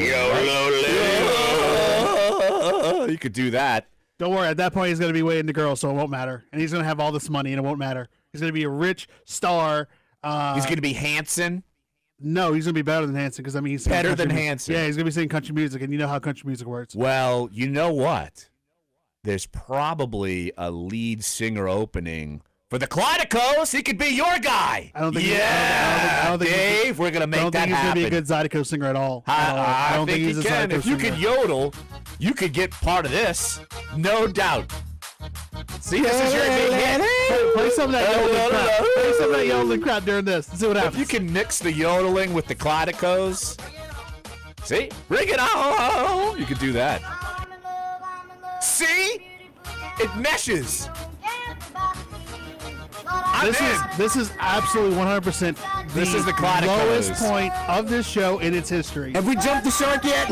Yeah, no, we jumped the shark and blew it up on the boat, just like Jaws. Just like Jaws. Put the cans of whatever flammable. Jeff's in Kentucky right now. Dear God, what is going wrong? Yeah. Actually, that's being piped into Churchill Downs, and people are dancing in the infield already. Look, if they haven't, well, thanks for not ever letting me be able to go to Churchill Downs now, because if they hear that, then I'm never going to be able to go. Oh, you're worried about if the Clydicos are allowed to play, right? Or just allowing me, and I don't care about the Clydicos, but I see. need to get into it. I see. For sure. And they're not going to play this because they're like, what is this backwoods Morgan City sounding Morgan Zydeco City. pop Well, I mean, they don't band. know what Morgan City is, so you can't say that. Like Podunk, Nowhere, Louisiana, Drek that they're playing on these speakers at Churchill Downs, Louisville, Kentucky. Where's the Taylor Swift? Where is the Taylor Swift? No, you've got the yodeling kid and the Clydicos. That's what you get. That's gonna be a terrible. That's what you get That's there. gonna be a terrible show, man. I bet Good you. Lord. I bet you our listeners would rather us talk about that and mesh the music rather than us dissect the Falcons draft. If you listening out there, I don't care who it is. If you're listening on the iHeart app or if you listen on 1280, Clyde, stop talking. You're interrupting. No, I'm doing this on purpose. Call in if you want to continue to hear this. Call in and let us know you'd like to do that. If not, we'll change the subject. Thank you. Waiting. Dave is waiting for your calls. I can't breathe. 504-260-1280. No, I want to keep hearing the yodeling kid and the Clydicos. Also, if you're feeling really good, if you're feeling really froggy like some people were this week, Find us on Twitter. Add us on Twitter. You can Let us tell know. there's a lull in the sports world today when we could just play this for 5 minutes straight. See, if, on the show. If Roger Moore would have died today, we would have been so lucky, but he didn't. He's already dead. Yes. Clyde walks in. He's veering off topic. Naturally. He walks in and he's like, man, Roger Moore died today. Facebook? And I went and looked it up and he died a year ago. See, Facebook, I tell he you died what, like 350 days ago. No, we've had a lot of talk about Facebook in the lexicon today. Wait. And you were supposed to be our social media madman for NOLA.com, for the sports section, and you got duped by Facebook. You're right, because Facebook cleared. Yeah, breaking news. I'm not perfect. Clyde got duped by Facebook. Got duped by Facebook because Facebook is the worst. No one wants to use it anymore, no matter what commercial you put on to try to get us to use it again. Facebook stinks. Next thing you know, that you're gonna be paying to boost your post when you put up the yodeling kid and the Clydicos. I'm actually gonna do that. Call him Rich. Call him in. Bring it in. 504-260-1280. Rich is calling in. I'm afraid what Rich is gonna say. Maybe he's crying. His ears are bleeding. Hey, Rich, you want to talk about Southern Charm, New Orleans? Let's go, dude. No. What's up, Rich? Joy, man. Keep the Clydicos on. This is entertaining radio. I'm telling you. Boogie Cousins was at Coachella. I saw the picture. Exactly. Y'all have a good day. All right, Rich. See? Thanks, Rich. People want more Clydico. Yodeling kid and the Clydicos. If this is the worst show that we've done since we started, I don't know what else, man. show ever. I feel like so we've become a segment of the Josh Ennis show because usually except without suspensions. Right, without the suspensions, because usually you have he'll start singing and such, and playing Night Ranger. Don't forget the playing Night a bunch of Night Ranger. We've got our own group. Don't tell me you love me. We've got our in-house band, the Yodeling Kid and the Clydicos. Literally, we don't have that. Yes, that's not a real thing, and it will never be a real thing. It's just become a real thing. If that's not your post on NOLA.com today, you will not be welcome to the show tomorrow. Okay, well, I guess you're going to be doing this show alone. Friday, I'll take the day off. That's all right. Freedom Friday for me. Freedom Friday, yeah. Freedom Friday. Hey, I'll do it. I won't. If you want to hear 2 hours of Larry calling the show, tweet us at Dunc and Holder. Let us know. Because if so, I'm not making a post about this. I'm not doing it. Well, Dave's gonna. Right now, I don't. Okay, Dave can do whatever he wants. Straight into the fill category for perpetuity. Dave can do whatever he wants. That's exactly right. Dave can do whatever he wants. He can play the Yodeling Kid and the Clydicos the entire rest of the show. And literally, he could ruin the last hour of the show with it. Or make it wonderful. This is platinum. I mean, listen to this Yodeling Kid. Oh my God, this is so bad. This is so bad. How is he number one on the charts in country music? Because little girls and their mothers and country music and what country music. Little girls and their mothers. This is his song. He wants to be famous for something. He wants to be famous for loving me. He's 11. He wants to be famous for loving you. He's 11. I think he's talking to the little 11-year-old in his class. It's like when Rebecca Black, way back in the day, it's always Friday, and she's like 13, riding in gotta get down on Friday, riding in a convertible, and she doesn't have a license. She doesn't have a seatbelt on. Weekend Friday, gotta get down on Friday. Old school Larry radio days, people dreaded Friday because we would play that at the top of every hour. Rebecca Black, me and the Goose, Gus Cattingill. They dreaded Friday. Look, man, even the YouTubers are down with this. I'm not enjoying this right now. Even the YouTubers are starting to enjoy this. And that's usually your crew that's my crew. Loves you. I am so disappointed now they've jumped right now. the shark and understand the hit making. Instead of going platinum, we're going to go South Park, and maybe Yodel Kid and the Clydicos might go myrrh. Yeah. Oh, absolutely. They'll go myrrh, yes, not platinum. Although, yeah, like literally everybody is just, wow, this is, well, not everybody. So good. Thank you, Jerry. See? In the backseat. Clyde is literally she's like now, group. Yes, I think she's like 21 now. It's crazy. And I'm not gonna lie. She's 21. Yeah, she's 21 now. Also, it's kind of hot. But today's Thursday. Weekend. Dave is just off. Dave has just lost his mind. I gotta stop coming in the work truck. Sorry. Oh my gosh. Let's take a break right here on the show. I don't know where we go from there. Southern Charm, New Orleans, because I know Val wants to hear it. Hey, Val. We're no. You don't get 45 seconds. Why can't I get 45 seconds? It's like partially half serious, but like not. No, Tuesday was the deadline. You missed That's it. not fair, though. I didn't watch it because I was at Jazz Fest on Sunday. My name is on the marquee of the show. You missed it. You missed your spot. I gave you a job, and you didn't do it by Tuesday, so that's it. You didn't give me a chance on Tuesday either. By design.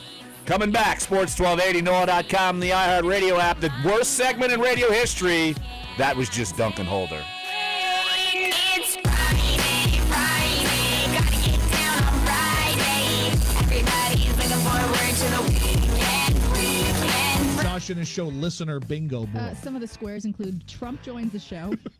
Trump does join the show a lot. My dad, the term insufferable. Oh, a sentence that starts with when I was in Philly. Boy. This guy really pays attention to the show. Josh Shinnis, mornings 6 to 10 on Sports 1280. Moms have a superpower we like to call Mom Magic. Mom Magic. And now, Navy Federal Credit Union has a way to help moms get even more with the More Rewards American Express card. Works like magic. With triple points on groceries, moms can turn a year's worth of trips to the supermarket into a trip to Hawaii. Super-powered rewards. Visit NavyFederal.org to sign up now. Open to everyone in the armed forces, the DoD, veterans, and their families. Federally insured by NCUA. American Express is a registered service mark of American Express used by Navy Federal under license. Spring into a new mattress during Sears Days. Shop top brand mattresses from Serta, Sealy, Beauty Rest, and Tempur-Pedic. For a limited time on select mattresses, get a king-size mattress for the price of a queen mattress. Or a queen-size mattress for the price of a full mattress. Plus, rest easy with our 180-night comfort guarantee. And special financing is available. Offers valid through 5/5/18. Restrictions apply. See store or Sears.com for details. Hurry! These Sears Day deals won't last long. Have you checked out iHeartRadio's free playlist yet? Not only do we have one perfect for any moment, we also created playlists perfect for any decade. Flash back to the 70s, the 80s, 90s, or stay right here in 2018. Plus, we're talking pop, rock, country, and we'll even break it down by decade and by the year. There are thousands of hand-curated iHeartRadio playlists. Find the one perfect for you. So try it now. All your favorite music, all your favorite stations, all free. Boss, there's a photographer out here who wants to do a piece on Jimmy John's for her magazine. What kind of piece? Well, she heard about a clothing optional delivery policy and... Did you tell her the naked driver incident was a momentary misunderstanding? Yes, sir, but... Did you tell her it's our mix that are going all-natural, not our drivers? Yes, sir, that's not... Did you tell her Jimmy John's is committed to serving sandwiches with only the finest all-natural ham, roast beef, salami, bacon, and real fresh turkey breast? Yes, sir, I did, sir. So she wants to photograph our sandwiches? No, sir. Actually, she wants to do a calendar. A what? A calendar. You know, the men of Jimmy John's. Dibs on January. The CDC is issuing a warning about insect-borne illnesses. Dr. Lyle Peterson says we should be on the alert now that warm weather is here. Whenever there's warmer weather, it tends to produce more outbreaks of mosquito-borne diseases, but also causes the ticks to spread into new areas as well. CDC numbers show disease spread by mosquitoes, ticks, and fleas has tripled in 13 years to nearly 100,000 cases. Things like Zika, West Nile virus, and Lyme disease. And we're not ready. 4 out of 5 mosquito control operations in the country are not fully prepared. Bob Sabatino, a retired New York City police officer, says he nearly died from Lyme disease. At the worst of the condition, I couldn't walk. I had Bell's palsy. I couldn't speak. To protect yourself, health officials suggest wearing insect repellent, controlling ticks and fleas on family pets, and draining stagnant water in your yard. Health updates, Sarah Lee Kessler, NBC News Radio. This is Dunc and Holder on Sports 1280, New Orleans. Well, you're never going to get those last 15 minutes back. Nope. So let's hit the phone lines, and maybe we can right the ship here. The yodeling kid ruined my life. 504-260-1280. Let's head to Metairie and talk with Jason. Jason, what's up, bud? Thanks for calling the show. Hey, guys. Y'all having a good time over there today, man. I blame the yodeling kid in the break on the news update and drove me nuts. I don't know what that is. Mariah Carey, bro. Hey, yes. Listen, just a question. I was going to actually wait till all three of you guys are there, but I'll ask it anyway. Jeff might not be back for a while, so you might as well call it now. Who do you think would be the next Saints play-by-play caller? And if they offered it to you, would you do it? Me personally? Yeah. All right. Well, that's a great question. Appreciate the call. Thanks, appreciate Jason. the question. Let's see. Who do I think will be the next play-by-play voice. Who do you want to be? Who do we want to anger? I'd be honored if they asked me. I just don't think I'd be very good at it. I'll be frank. I agree with that. I don't think I'd be very good at it. I don't think I would accept it because I don't think I would. I don't want to follow the legend. That's part of it. If you're following the legend and you screw up, you're the goob. So that's buyer beware there. But that topic is still being floated around, I know, throughout the entire city, throughout the entire fandom, and I get it. Now, we've written about it. I know other media outlets have written about it as well. And look, I could tell you, me personally, who do I think is in the running? They probably have a handful of people in the running, and some of them, the names are certainly people you hear already on the radio. Like, I would think our buddy Todd Graffanini's in the running. I would think another friend of the show, Sean Kelly's in the running.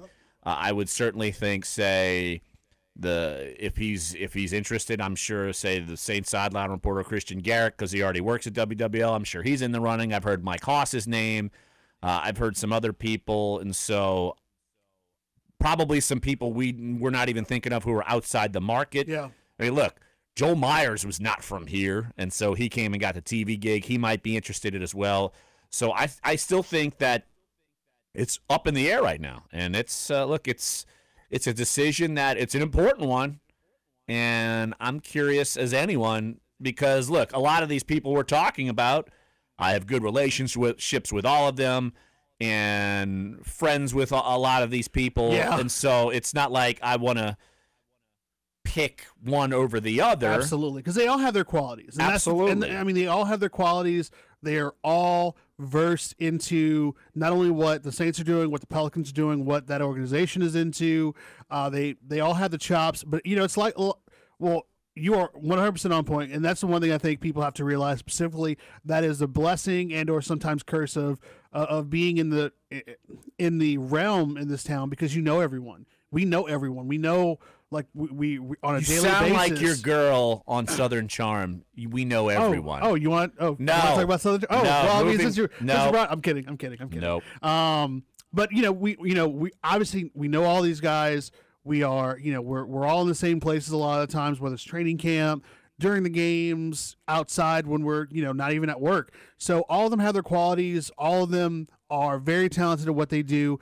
The only thing I go back to specifically, well, to answer this question, what if they offered it, would I take it? Yes, because my degree is in broadcast journalism, and I've wanted to do that. We don't need yodeling and the Clydicos doing play-by-play. I think we're good. Stick to the backstage, like behind the barn. I actually do. Jazz Fest. I actually do. Where there is no admission to go see a Yodel Kid and the Clydicos. That's true. It would be free. But the second thing is specifically for play-by-play guys, and I mean we're talking about. I think if you watch enough sports, if you watch enough, regardless of whether it's basketball, baseball, football, soccer, tennis, to call these things, it takes a certain, not acumen, but I think it takes a certain level of understanding the medium, either having been in it or having to do it. And I think play-by-play for radio is so different, just like it is for basketball and just like it is in some ways for baseball and other sports.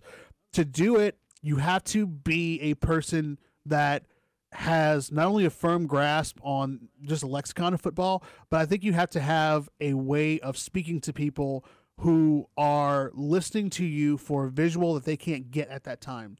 And that's a very important key, where it's just not, when we watch it on TV, you're getting the visual. It's totally different than TV. It's totally different than TV.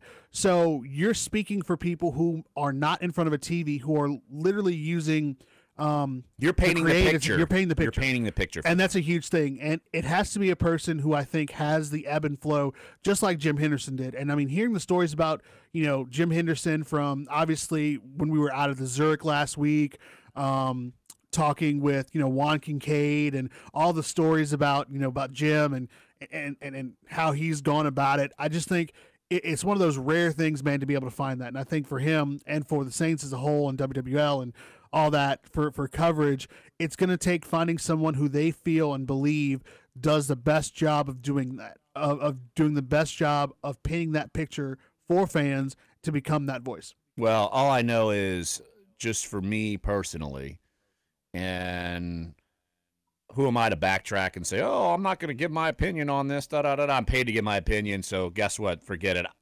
Look, I think the most passionate person who would do the job is Todd Graffagnini. I don't think there's any question about that. He broadcasts a game, and look, Tulane's not exactly a perennial power all the time.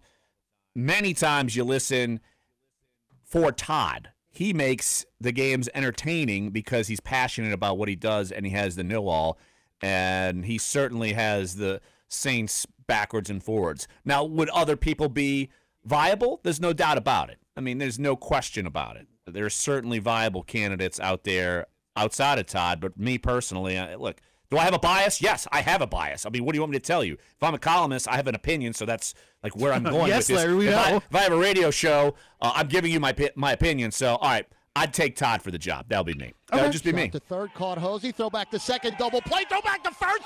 Triple play, baby. Triple play. Exactly. Wow. Exactly. Can you give me the other one from yesterday? Hang 'em, bag 'em, and tag 'em. Hang 'em, bang 'em. Hang 'em and bang 'em. Well, he's got an that epic was my call. favorite. That was my favorite. No, his epic call that went viral was a couple of years ago when they were playing at Ole Miss in the regional, and Jake Rogers hits a home run, and he goes bonkers. But it got viral because the call was so awesome. It was on USA Today. It was on Sports Illustrated. Actually, Jeff Duncan was up there covering the regional, got the audio, and we wrote a story with it, and it caught fire because it was so great. I don't know, Dave, if you can find it, but if you wanted to play that, you can. I'm just, throw that out there if you want to find it. But anyway. If you want to find it. Yeah. All right, well, in the meantime, let's take a break right here on the show. So there's my opinion. I'm picking Todd, but again, I have a bias, and I'm going to use it because it's my show. I'm going to use it. Damn it. Got it? All right. Good. All right, dude. No one said you couldn't. We're just talking. No one said you couldn't. No one said you couldn't. We were just talking about all the won't. I'll do what I want. We're just talking about all the candidates. Why is it that 30 minutes we've talked about voices? We had a yodel kid in the Clodicos, and then this segment was all about a voice. I don't know how I work, man, but sometimes when I work in mysterious ways. You are definitely a mystery. That's how I like it. All right, let's get back to Kentucky Derby. Pelicans Warriors. We'll talk with one Jeffrey Duncan up in Louisville at Churchill Downs. So come on back. Sports 1280, NOLA.com, the iHeartRadio app. Duncan Holder. Your forecast on Sports 1280, New Orleans. This report is brought to you by Dornax Food Center. From the Fox 8 Weather Center, I'm meteorologist Bruce Katz. Today, temperatures well into the mid to upper 80s. Going to be a warm day with mostly sunny skies. Tonight, overnight lows in the mid-60s north to near 70 south. It looks like Friday, another dry day tomorrow. High temperature 89 to near 90. Saturday, a slight rain chance coming in at 30%. Sunday at 20%. So just a few showers for the weekend. Not a washout, but high temperatures stay warm in the mid-80s with overnight lows in the 60s to near 70. From the Fox 8 Weather Center, I'm meteorologist Bruce Katz with your Weather Authority forecast. Horse racing fans, the big horse race is this Saturday, May 5th. If you're having friends over for a watch party, stop by Dornax Food Center for delicious party trays, prime meats for the grill, and everything you need for those tasty mint juleps. Dornax Food Center, 710 Veterans in Metairie.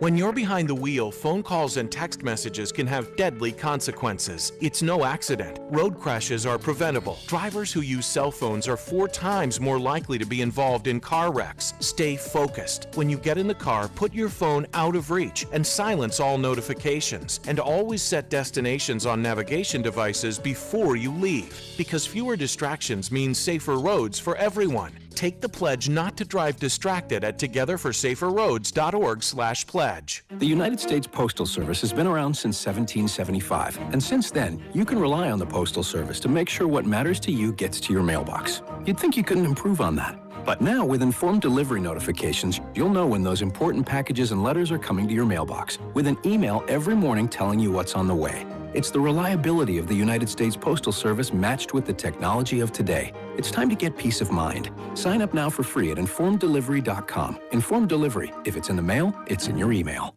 I'm Tony Goldwyn. 20 years ago, when my mom had lung cancer, she didn't have many choices. But today, you do. If you've been diagnosed with lung cancer, please visit standuptocancer.org/lungcancer to learn more. The Jazz and Rockets tied at 1 win apiece after Utah snatches Game 2 116-108 in Houston. The Rockets had won 24 of 25 at home before the loss. The Jazz jumped out to an early lead and held on. Head coach Quinn Snyder on the strong Game 2 start. Our reads offensively were better.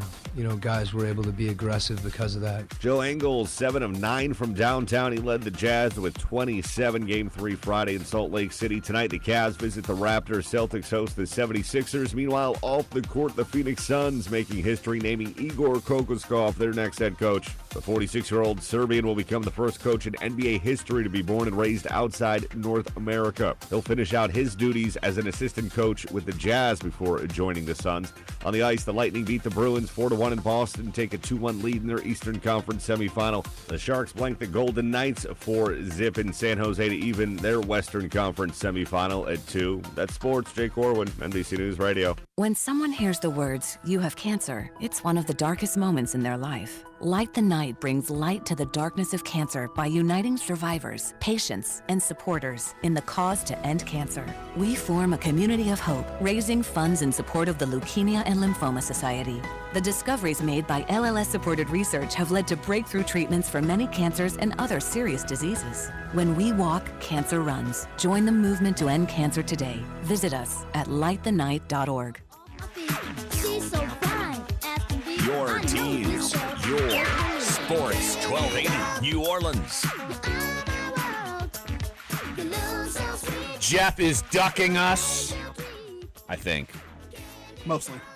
I know Jeff and his phone habits. Sometimes he leaves his phone in his car and just walks out in humanity and it's gone forever. Or he asks you to change the setting on your iPhone to make sure that it stays on longer, but kills your battery and tells you it will kill your battery quicker, and his phone dies. And he looks at you like, well, I guess it does actually die faster. Really, Jeff? Clyde is 100% accurate. I saw that happen with my own two eyes, but that doesn't surprise me. All right, we'll catch up with Jeff whenever we reach him.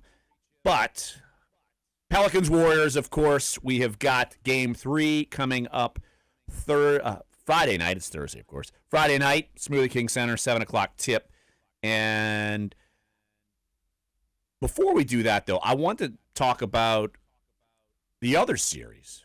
Utah picked up a win against Houston, and we won't do that. We got Jeff. Jeff Duncan's live from Louisville, Kentucky at the Churchill Downs. Thanks, Jeff. Of course, the site of the Kentucky Derby.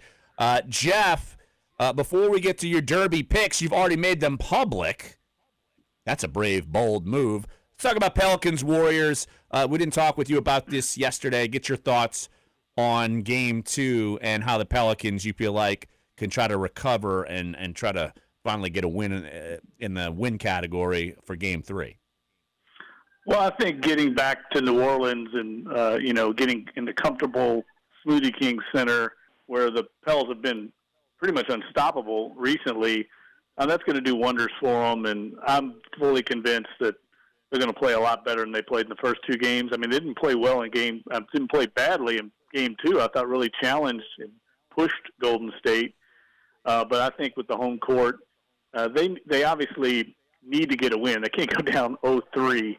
So I think they're going to give it their best shot here on Friday night. I think the arena will be electric. And they need to go into Davis more. He's a matchup issue for Golden State. They have no one that can defend him. And I think get him established early and, get this thing back to 2-1, and then we'll see what happens from there.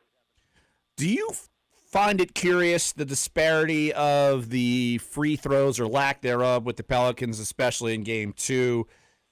Also, given that how much they lived in the paint, 60-plus points in the paint, and Drew Holiday and Anthony Davis, no free throw attempts each?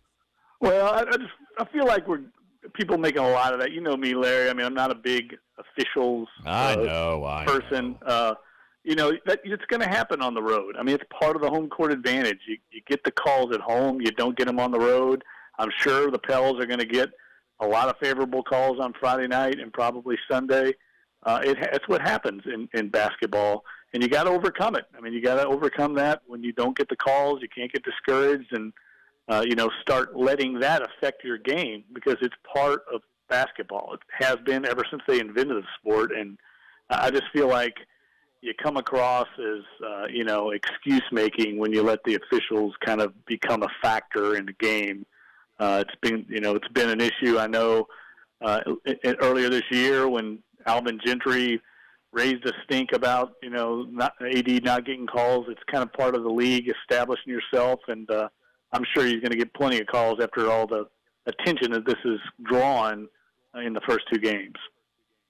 Well, Jeff, I mean, with 66 points in the paint for the Pelicans, they were much more aggressive. Drew Holiday specifically was also just as aggressive in that game, and they were able to also try to at least, try to beat Golden State at their own game, which was on the fast break as well. It seemed like the Pelicans were able to at least take what they did in game one and all the things that went wrong and turn it around in game two as close as they could, but a 22-7 advantage in free throws is a mighty wide gulf to try to gap when you bring in the fact that they eventually ended up losing by 5.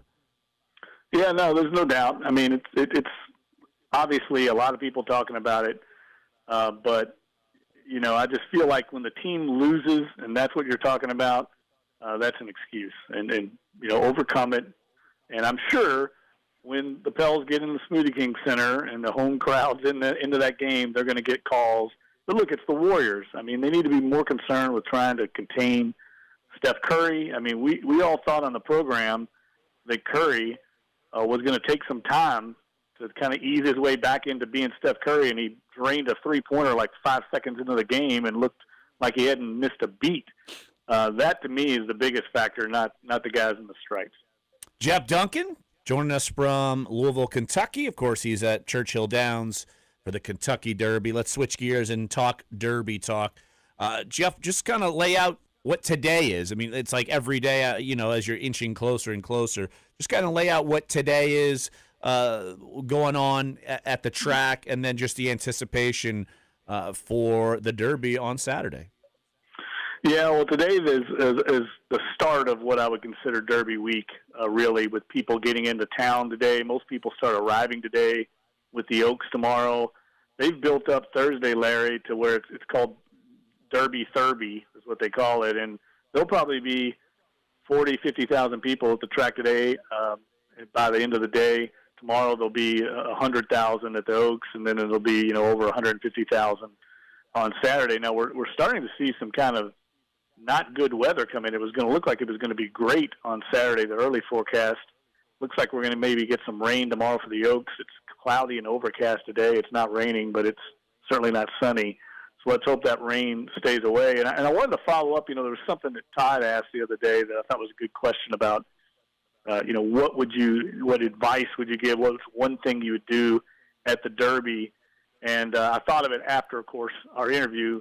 The walkover, if you get a chance as a journalist, there are a few things in sports that you get to do, like the Derby walkover, and that's basically the walkover from the backside with the connections of the 20 Derby horses.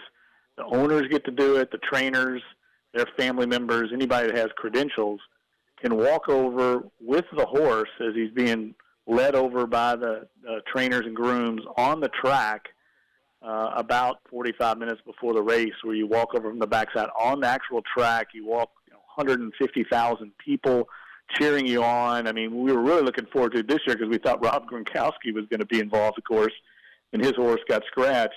But it's just, there's nothing like it in sports. It would be like kind of walking out onto the court in the NBA Finals with the actual Pelicans or Warriors or something like that. I mean, you're walking with the competitors in the arena with just a massive crowd, one of the largest crowds in all of sports. And if you don't get goosebumps doing that, I mean, I don't know what will get you excited, because there's really nothing like it in sports. So you're talking a huge crowd today going to be there. That's I didn't know that. Like as you said, I guess they built this thing up to make it as much of a week as humanly possible.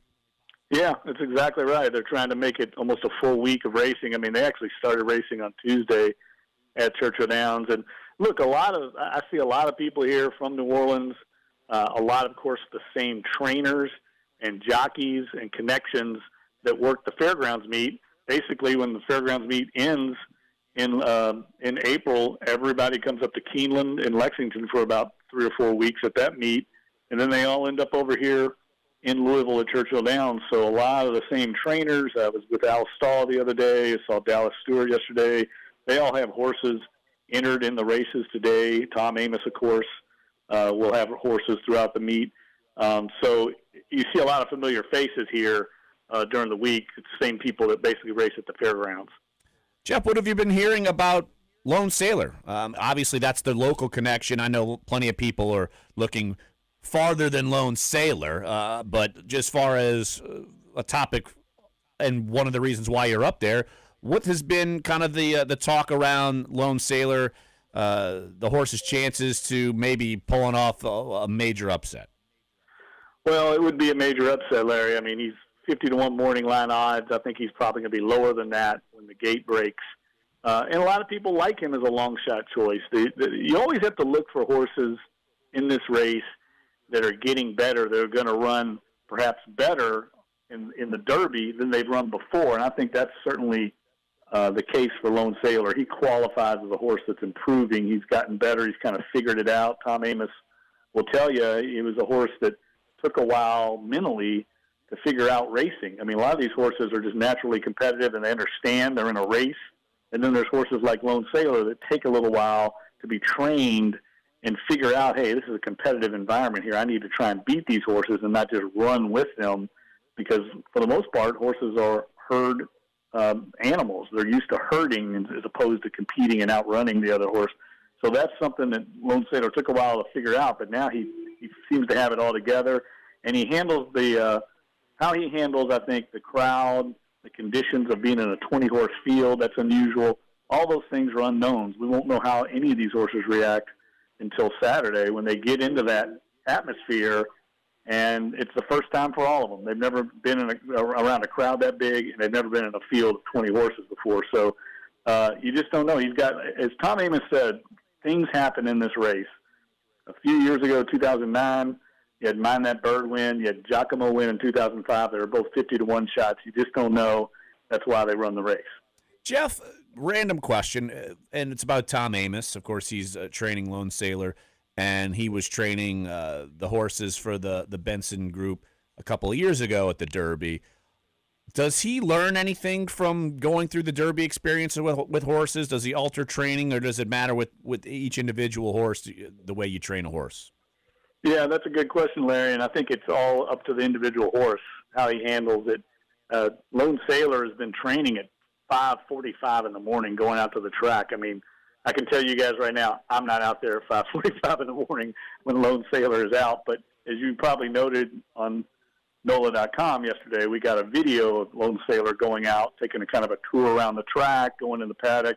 I made it our main video of today's show post, actually.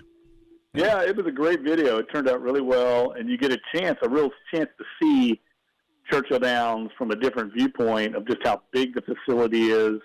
It's a massive place. If you haven't been here, I mean, it's one of the largest facilities I think I've ever seen for any sporting event, sort of like a Wembley Stadium of horse racing.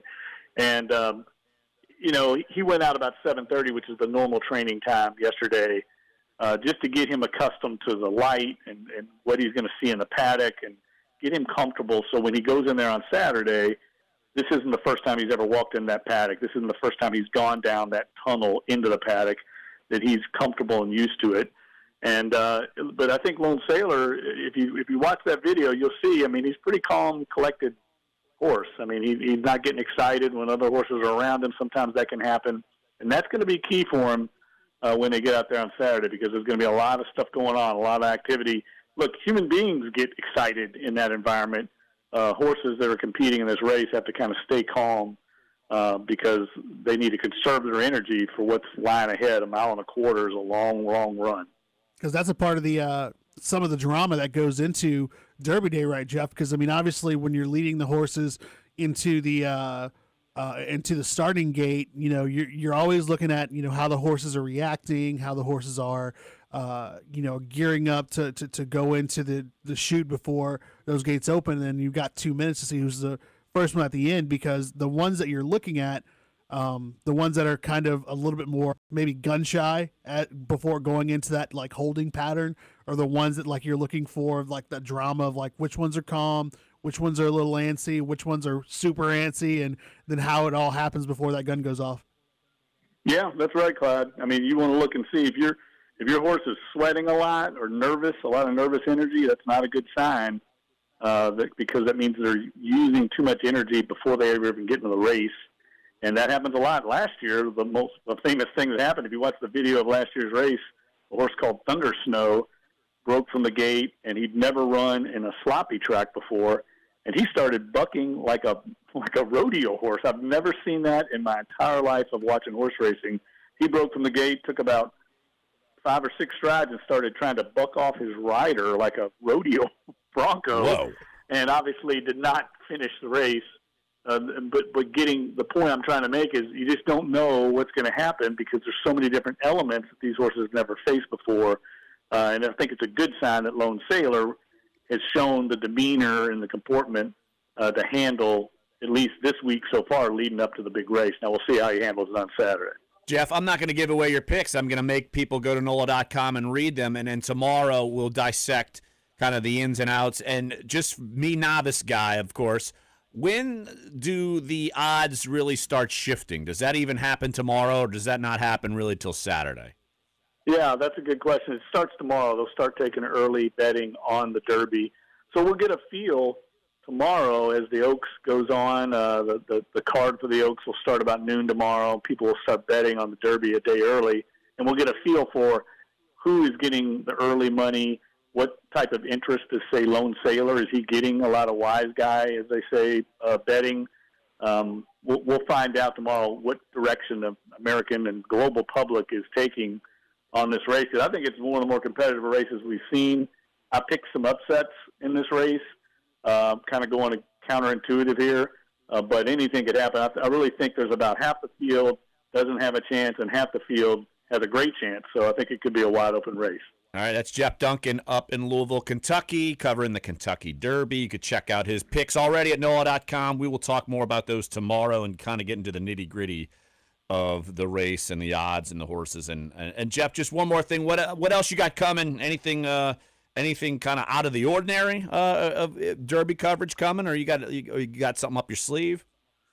Well, I got I think a good story on Tom Amoss. I was with him the other night at the trainers' dinner. It's a big kind of swanky event on Tuesday night, and he was asked a really kind of interesting question when he got up to the dais by the MC, mentioning that he'd been in Louisville. He splits time, he and his wife Colleen, between Louisville and New Orleans.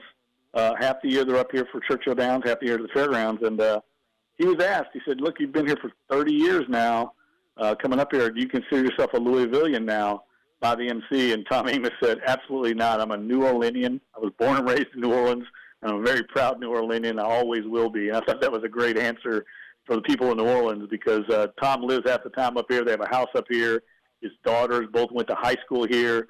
One of his daughters lives here, but he's still New Orleans through and through, and he'll be representing the city in the Derby on Saturday. All right, that's Jeff Duncan. Hey, Jeff, appreciate the time, and we will chat with you. Let's do same time tomorrow if that works for you. Yeah, guys. Thanks. Have a great rest of the show. I'll talk to you tomorrow. All right, buddy. That's Jeff Duncan. All right, let's take a final break right here on the show. Certainly intrigue leading up to the Kentucky Derby. Hey, I may even go run and place a bet. I mean, it's just lighting my money on fire, but I might even do it. There are worse ways for it to get lit up, though. So there are definitely worse ways, like buying the Yodeling and the Clodicos kid. That would be burning your money. When we hit platinum, them tickets going to be pricey, bro. Now you're buying in. Oh, now you want in because you think it's a hit. Now you want in. Uh-huh. Blame it on the boogie. 45 minutes ago, you wanted no part of it. Now you want in. All right, we're going to bring back this day in history because I don't know what, in May? I don't know what day in Louisiana history, sports history, what could have happened. So I'm curious to see. I know. Clyde is curious to see. Show. Exactly. So, all right, one more segment coming back. Sports1280NOLA.com, the iHeartRadio app. Dunc and Holder. Sunshine. I don't blame it on the moonlight. I don't blame it on the good times. I blame it on a boogie. Eric Asher bringing you the truth every day, noon to 2 on Sports 1280. Of course, you can also check me out on the television side, the award-winning Inside New Orleans Sports. Won a Press Club Award back in 2015 for the best TV sports show. Eric Asher, weekdays, noon to 2, Sports 1280 New Orleans. You get a strong opinion each and every day. Next, you're holding up the line, ma'am. What did you say? You're next in line for the water slide, ma'am. Feet forward and enjoy the ride. Okay, dearie, this does look fun. Whee! You melted me. I've melted. The Wicked Witch of the West on a water slide? Surprising. What's not surprising? How much you could save by switching to Geico. See what you've done.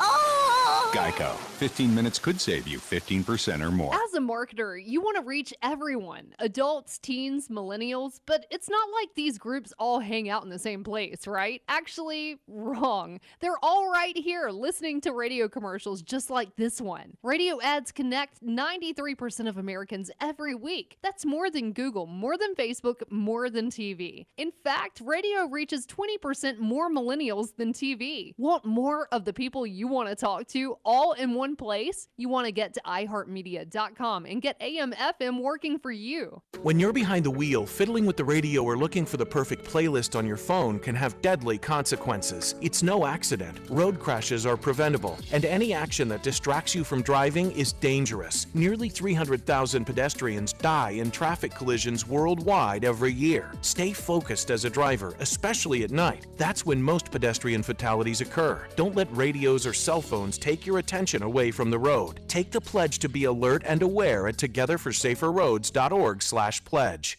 The 8th annual Lemonade Day is set to take place Saturday, May 5th. Lemonade Day is a free, fun, experiential learning program that teaches kids how to start, own, and operate their very own business, a lemonade stand. Registration and participation for Lemonade Day are free, and all youngsters are encouraged to participate. To sign up, learn about ways to get involved, or to see a complete list of sponsors, visit lemonadeday.org/Louisiana. That's the 8th annual Lemonade Day on May 5th. Dunc and Holder now. Eric Asher next at noon on Sports 1280 New Orleans.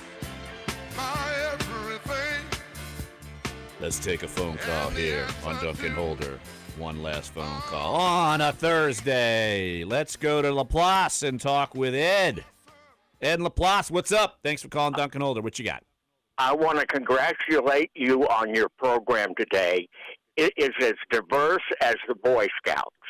We are all over the map today. All over the map, man. All over the map. Thank you. It's like Schizo Thursday. We're all over the map. But yeah, it's well, I'm sure it'll be a little more tame since tomorrow will actually be game day.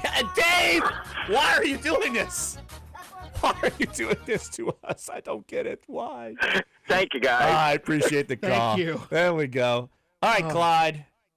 What is this day in Louisiana sports history? Who cares? I'm just wondering. Who cares? Early May. Surprisingly, there are actually a lot of things today. Because it's not like it's regional time or super regional time, and it's okay. So there are actually a give me one or two that are interesting. All right. Well, again, Dave, this segment is sponsored by no one. Ever. You playing the foosball behind my back? That too.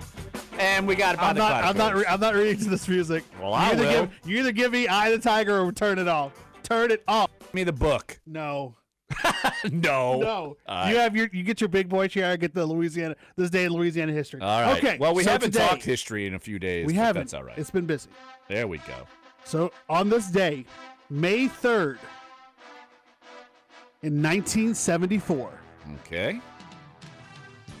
Pistol Pete Maravich became the first player under contract for the New Orleans Jazz of the National Basketball Association. Wow, that is significant. I would have never thought that today. He was obtained from the Atlanta Hawks for the New Orleans' first selections in the 1974 and 75 drafts and second-round choices in 1975 and 1976. In addition, the Hawks were allowed to make the second and third selections, guard Dean Meminger and center forward Bob Kaufman from the NBA expansion pool. Maravich played 4 years for the Hawks, averaging 24.3 points per game. So that's one. So, wow, Pistol Pete is a member of the Jazz today. today. Wow. Okay. I think that's just dumb luck that we decided to bring it back. Seriously. Dumb luck. And just as Dumb and Dumberer, Uh-oh. on this day in 2008, jockey Kit DeSormo captures the third Kentucky Derby victory. I should have known a Derby fact could have been in there. Lots of horse racing. And they're from what? I actually was just reading Jeff's post on his picks. They're from Maurice, Louisiana. Yes, Maurice. Where's Maurice? You tell me. Maurice is just out. It's a village just outside of Lafayette. It's a village just outside of Lafayette. Claude should be the mayor of Maurice. I should not do that because I got to be the mayor of Morgan City first. The Clydicos have a gig there tonight in Maurice, by the way. Yeah, of course. We'll hit that first. Dave tried to do it. Shut up, Dave. You stay out of this. He tried to do it. So Kent DeSormo was on Big Brown, and for this in 2008, overcame the worst possible position to gain a 4 3/4 length victory at the 134th Kentucky Derby at Churchill Downs. DeSormo said he's got an ability to have multiple gears. I mean, this is only what Derby winners do. They can move you into position and then cruise, and then take you into another position and then cruise again. That's what he does. Big Brown became the first Derby winner since the Filly Regret in 1915 with only 3 previous races. Also, Big Brown became the first Derby winner since Clyde Van Dusen in 1929. Since who? Clyde Van Dusen. Whoa! Right? In 1929, no less. So this name is quite legitimate. Yeah. To come from the number 20 post position. DeSormo became the 8th rider to win the Derby at least 3 times. So, all right. Some interesting some stuff, history. Yeah. And then also Charles Alexander went to Cincinnati on this day. I underestimated this day in history for Louisiana sports. You did. I badly underestimated it, man. I told you. See, that's why I pulled out the book for a reason, man. Good job, man. You know what I'm doing? Yeah, we don't have to just fill the rest of the show with you and your yodel kid. We're not going to do it today. Don't play that. And Dave, don't you dare play that to close the show. Thank you. Of course. Now you're freaking me out. Good. Thank you. There we go. Want to thank Joe Person of the Charlotte Observer. Want to thank, of course, Jeff Duncan. He'll be joining us tomorrow. We'll be talking Kentucky Derby picks. Of course, tomorrow we'll be talking plenty of Pelicans Warriors. I know they're currently in practice right now, and so we will have some reaction on the show. X's and O's. We'll talk a good bit about that as well. And we got to make our Derby picks tomorrow, even though we have no intel. I have no idea. We're going to have to make our own. We're going to have to make our picks. I know nothing. I literally, I'm going to look at the list probably 5 minutes for the show tomorrow and then blindly choose somebody. I'm not going to look at the list before the show. I'm going to look at the list during the show when the segment comes up and just throw a dart at my computer screen and pick a Well, at least horse. we know that one of us will be dedicated to the show just a little bit longer than the other. That's all right. That should be you, not me. King of the Castle. King of the Castle. All right, Eric Asher coming up next, followed by Chris Gordy and Corey Johnson. Again, if you missed any of the show, sports1280.com, NOLA.com's YouTube, and Clyde will have a post up coming up later on today. So, all right, we'll be back on a Friday. See you tomorrow. Duncan Holder.